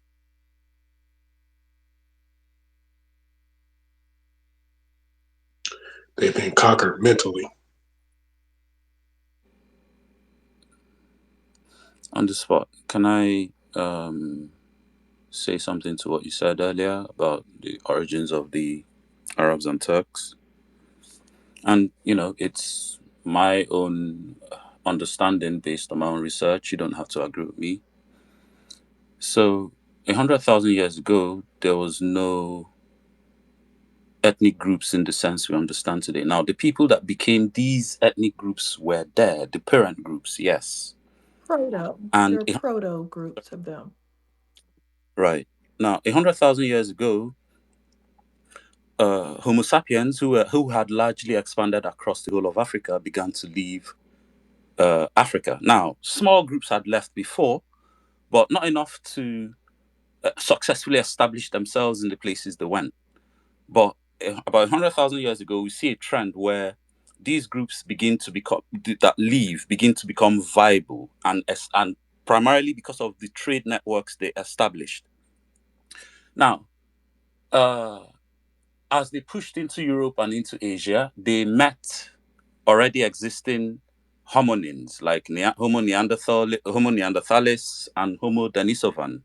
Neanderthals in Europe and Central Asia, and even all the way parts of like northern no, North Asia, and then Denisovans a bit more southern latitudes in Asia, and Yeah. they What does that have to sorry do with things? they admixed. Okay. Yes. So And can I ask you a So question, Zai? So you're saying that the so-called Neanderthal Denisovans populated these places before the indigenous people of your continent did? there was Neanderthals in Europe before Homo sapiens from Really? Africa came, How? Okay. and Okay. was So Denisov. so your indigenous people, you're saying, decided after 3 million years of being on this planet to call themselves or be identified as Homo sapiens 100,000 years ago and leave the continent in mass and met some Neanderthals or Denisovans who are already there in these places chilling. Is that what you're saying? Yeah, Africans, Homo sapiens, who have been around for about 300,000 years. Okay. 100 years ago, this You're saying your ancestors weren't see, around for 3 million years, but they were around for 300,000 years, and they decided to leave the oh, continent. And oh, when they left, they well, saw these people, these mutated people called the Neanderthals and the Denisovans in Europe. This is what you're saying, right? so I mean, everything you just said now, I don't know where anyone heard that, but can you just say what you want to say? Or if you have a question, can you ask it? I'm asking you. Okay, can you ask it again? Okay. But oh please no, don't don't say do it what. again. Yeah, I don't want to do it again. It just trips me out him being all defensive of West Africa and scholarly on West Africa when he has a British accent. I'm like, get the fuck out of Yeah, here. that's the problem, Professor. He's using the Albanoid playbook, and which, of course, we can easily punch holes in it, but he's not critically thinking. And by him not All right, doing that, he's doing his own lineage, his own people a disservice. And that's the problem. being white, right? You guys next are gonna accuse me of being white, right? You're, ta- Huh? you're talking like a Europeanized What did I African. say? What did I? say, You thought, first of all, you called yourself, what did you call yourself? 100,000 years ago? What you call yourself? sorry. You describe your people as what? Oh, so Homo sapien now is Okay, a European, where does that term comes from? right? Right? So yeah. So what were you 3 million years ago? And there's recorded evidence that your ancestors were there 3 million years ago. What were you there? Oh no, you please tell me. Oh, no, you tell me. No, you tell me. Oh, you What did the white know man tell Earth. you were You 3 million years ago? you know Earth. You tell me. I don't We know. wasn't no damn monkeys. Wait, where was he from? He's from the brothers from Africa. You were human. No, I You weren't no, mean, what part? we're talking about well, 3 million years Oh, ago, they were here at ah, the horn of Africa. wow. You're describing, listen, sir, let me help you out. You're describing the origins of the Mongoloid who mutated into what you would call the Neanderthal slash Denisovan. And they were still melanated like you, sir. There was no such thing as an albinoid type. So maybe 8,000 years, maybe 10,000 years ago. Wow. Do you know most of what you're saying? I like. Okay, wait. Hold on. Jesus. Can you say that again? Because it didn't Just really make. look up when these mutations happen. The straight hair, the white skin, the blue eyes, and the blonde hair. Uh huh. Collectively, those didn't exist 10,000 years ago. Right.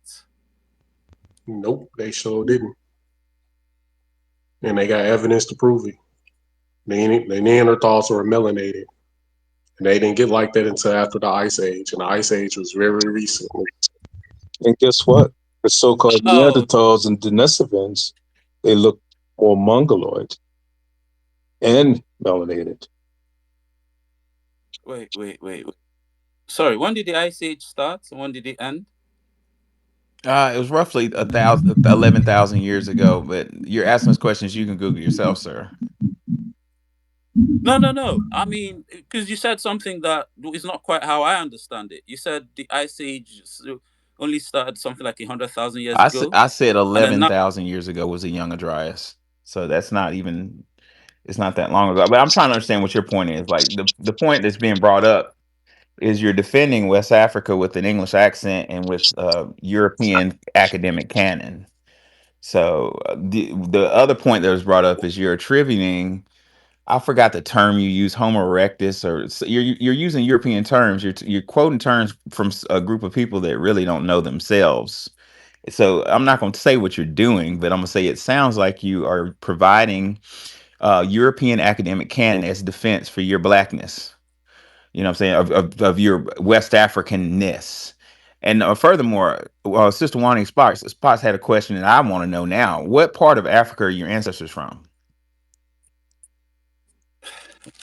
Wow.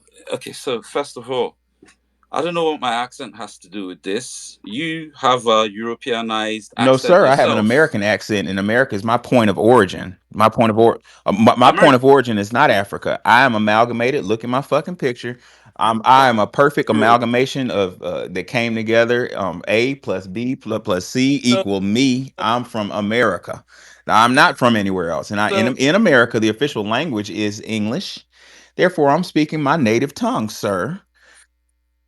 so if I schooled in Europe and by virtue of that take on a European You accent, schooled there, why but you're is not that something from there. original You against know, You me? schooled there, the you're not the from more there. he talks, it sounded like Elvis. Is this Elvis? Why? No. It's not So why Elvis. doesn't he want to tell us where he's from since he's so proud of it? Yeah, where are you from, sir?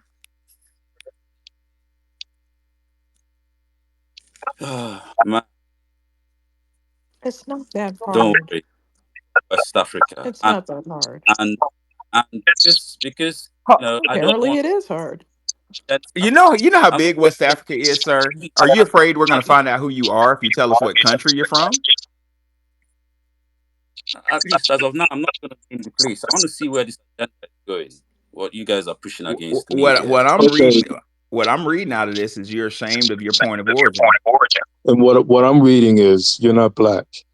What you're hearing, what you're hearing is black. You're hearing Yeah, and you're experiencing the original black mind, which you don't have yeah. anymore. You don't Oh, have the really? processor anymore. You ever see Men in Black? How like zap, it's gone. You're dealing with the original black mind, and you're being enlightened. You're welcome. We're really trying to help you, sir. You've been British. You've been whitewashed by the British. Say someone who's living right with white people, My like goodness, why literally, don't you just tell us where you're from? who's been marinated in it, for Anyway, generations. Now you telling me I'm whitewashed? Like, we're you not should look in the mirror. marinated in it. We are part of this country. This is our Sorry, country. Our We don't ethnicity was created. Our you ethnicity was sir, created. you can cackle all you want. Our ethnicity was created here and is not found anywhere else in the world. It's only Correct. found in North America. We are not generic Africans. Take that. This is our point of origin. This is point zero, my friend. We are from our homeland and we didn't run from this motherfucker. And we had opportunities to run, but we said, hell no, we're going to stay and fight. Why did you run from West Africa, sir? good good luck with the fight. I wish you the best too. To be honest. And no wishing necessary. We won the fight. We're still standing.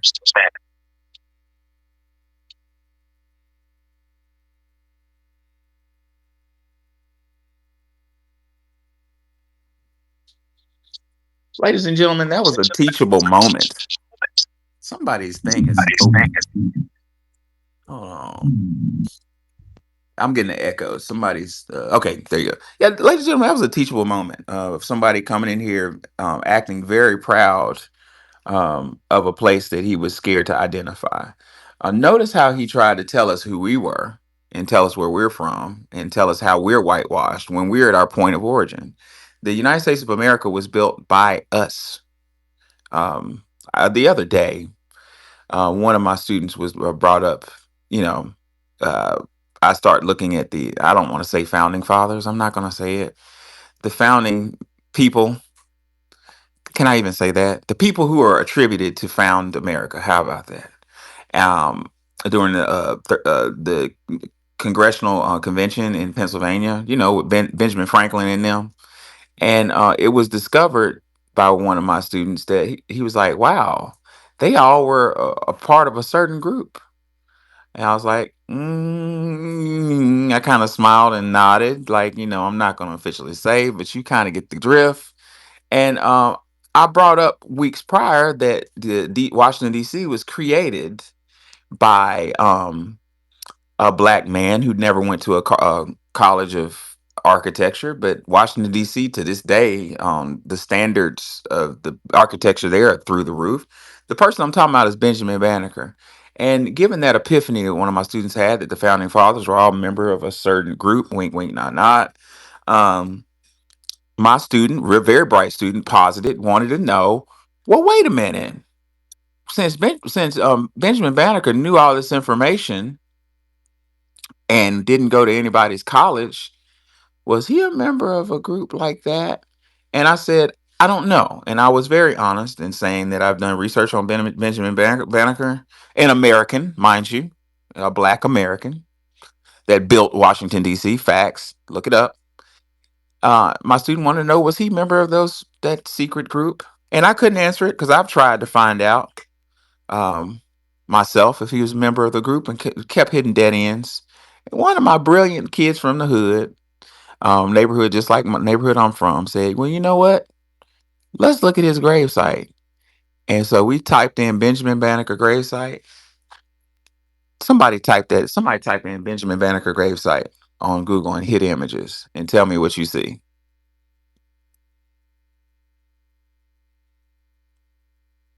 Anybody do it yet?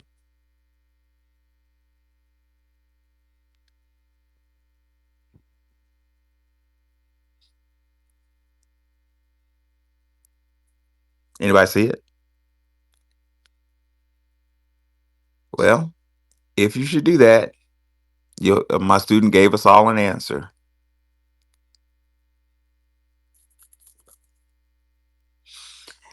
Anyway, you got your answer. I enjoyed y'all. I learned a lot. Um, Again, I felt like I learned more than I taught. Thank you, Brother Mikhail, for providing scholarship, rare scholarship on the Brotherhood of Set. Mikhail, I don't know if I had a chance to tell you this. You remember you sent me information of months ago. Hell, damn, that may have been like 8 months ago or something. I feel like a long time. November. Yeah, yeah. Well, I when we talked last, I Mm. went looking through my messages and didn't find your name, and I couldn't understand it, and I Uh, clicked on your profile, and it said follow Mikhail. So somebody uh, fucking it wasn't me. Somebody unfollowed you. oh, Uh-huh. okay, That's why I didn't get you. So I refollowed you. It wasn't me that okay. unfollowed you. But Oh, I didn't know. I didn't know that. Yeah, that's why I didn't get you're it. Somebody made me unfollow Coach. Wow. I looked at Coach's account. I said, "How come I'm not following? No wonder I haven't seen him in a while." Damn, I need to look back at Coach's profile because I hadn't seen him in a while either. but this was a good I space, enjoyed it. and hopefully, brother Zaha, now you understand what we mean when we say we're black, we're enlightened. We have the original black mind that those who occupied this planet 3 million years ago have, and we use it very well. And this is why we're respected globally, and we are people of the future. We're very different, very different. And hang around, come back, and we will rock your pineal gland every time. You will learn something. You will be enlightened. You're a smart guy. You just don't have, uh, you're not enlightened yet. And the more you come, the more you will receive. I just want to give you that. Wonderful, wonderful. So I see them, them is in the room, and he wants to. You want to have last words, then? Them. I don't want to say the last part because somebody record me and play that at work, and then that'll be a wrap. Dimp, dimp. Them Fajies.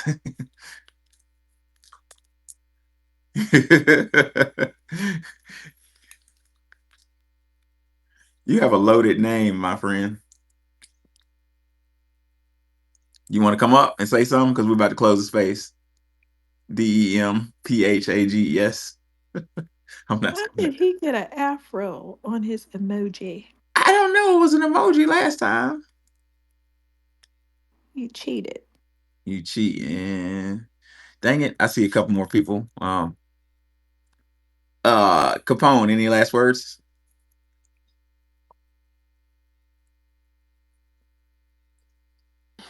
Hey, what's going on, Professor? What's up, Ronnie? What's up, man? Hey, I had sent you an Hey, inbox, sent you a message. Oh, okay. Hold on. Stand by.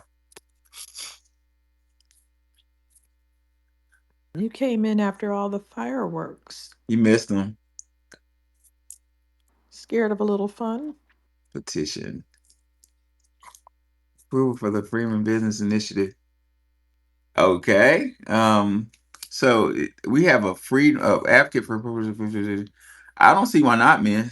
Let's see. Don't read over.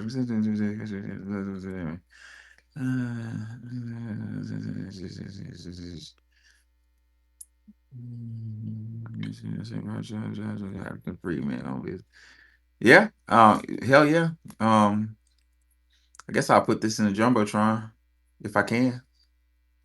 Man, Hell yeah, how about this, man? yeah, Mans, do me a favor. Put that in a jumbotron right quick before we close the space. I yeah. love it. Just so people, informed. I got this in the. I wrote this. Got it looked at. and everything, and it's the local government's in process. I just need as much support to put pressure on the mayor to have it voted on. It's already in review and everything with local government. Right on. We're gonna close the space pretty soon, so go ahead and Oh, put it up there, good. man, so we can you can get more people. Yeah, Congratulations. congratulations, bro. Well, you know, you And hang out with people like like minds and stuff. You know, it's only a matter of time before you start doing more of the work, right? That's what we want everybody to right. do. You know, at some point in their counties and cities and states, and of course on the federal level. Shit. But yeah, Yeah, I'm about to hopefully sign it right everybody, now. and if anybody wants a copy of the actual ordinance, the proposal for the ordinance, because it's going to be an ordinance, not a resolution. Feel free to reach out to me. I'll send you the actual document, and you could tweak it and use it for your county. But it'll be nice to have, a city and county that I'm a city and county because it's a unified government. It would be nice to have an example or Like a template. exactly well work. Yeah, like this is passed already in this place, XYZ place. We would like to adopt this here as well. So There it is. We need more of this. I'm absolutely, signing it right now. We need more of this, bro. Keep up the good work. yes. Sign. I just signed it, bro. Thank you, man. Much appreciated. Much appreciated to everyone else who has signed or who is signing right now as well. Thank you. Right on. Capone, you had any last words? Man, amazing lecture tonight. My goddamn head hurt from laughing. Man, brother Macau, Professor, Sister Wani, love y'all. You know all the little scholars who came up and educated this wonderful night of enlightenment. And that's why I say, when it comes down to these individuals who are trying to eliminate us by proxy, it's not going to work this time. We not with the mess that elders were with. And, I appreciate the scholars who came up on the stage.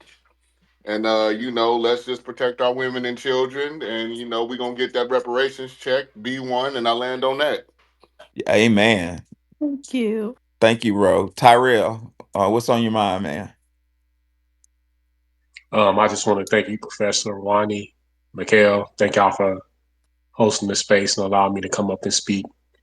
One thing I want to leave with this is a lot of the artifacts show and depict what was going on. If you all you got to do is just go and look at them. Some of them they don't have pictures of them. Most of them they don't have pictures or don't allow people to take pictures of them. So you have to go to places like museums to see them. And I want to bring this up. King Tut has a chest. I don't know if it's a treasure chest or what, but he has a chest. And they don't allow people to take pictures of his chest, especially the backside of it. And that's because on the backside of the chest, it shows how they were going to war with albinoids. It's him. It's a large picture of him depicting himself in battle with the albinoids and how they was trying to come in and take over Africa and conquer Africa. They don't have, like I said, they don't have too many pictures of it online. But if you go to the museums where they have it at, you can see it, and you can clearly see they depicted themselves much different from the albinoids. Thank y'all once Yes, again, they and I'll did. let my play.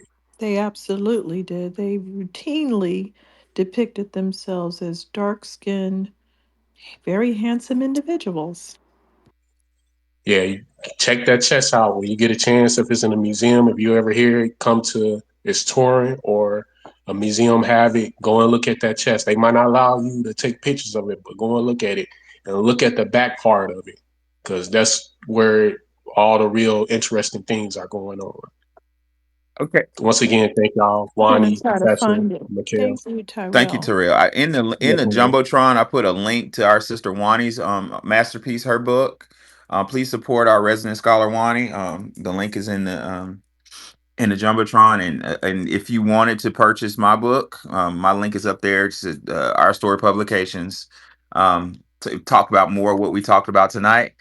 Please tune in tomorrow on King Day. We may have a double feature for you guys, and I'm gonna shoot for the afternoon and the evening, a double feature to honor our fallen brother, Dr. King. We may talk a little bit about the mysterious happenings around his family. We might, but anyway. Without further ado, I really enjoyed y'all. I enjoyed the scholarship. Mikhail, thank you for enlightening us with your rare scholarship straight from the homeland. Wani, always a pleasure, always enlightening. Um, and for the rest of the family, I'll see y'all on Tariq Space. Peace out. Much love. Whether puppy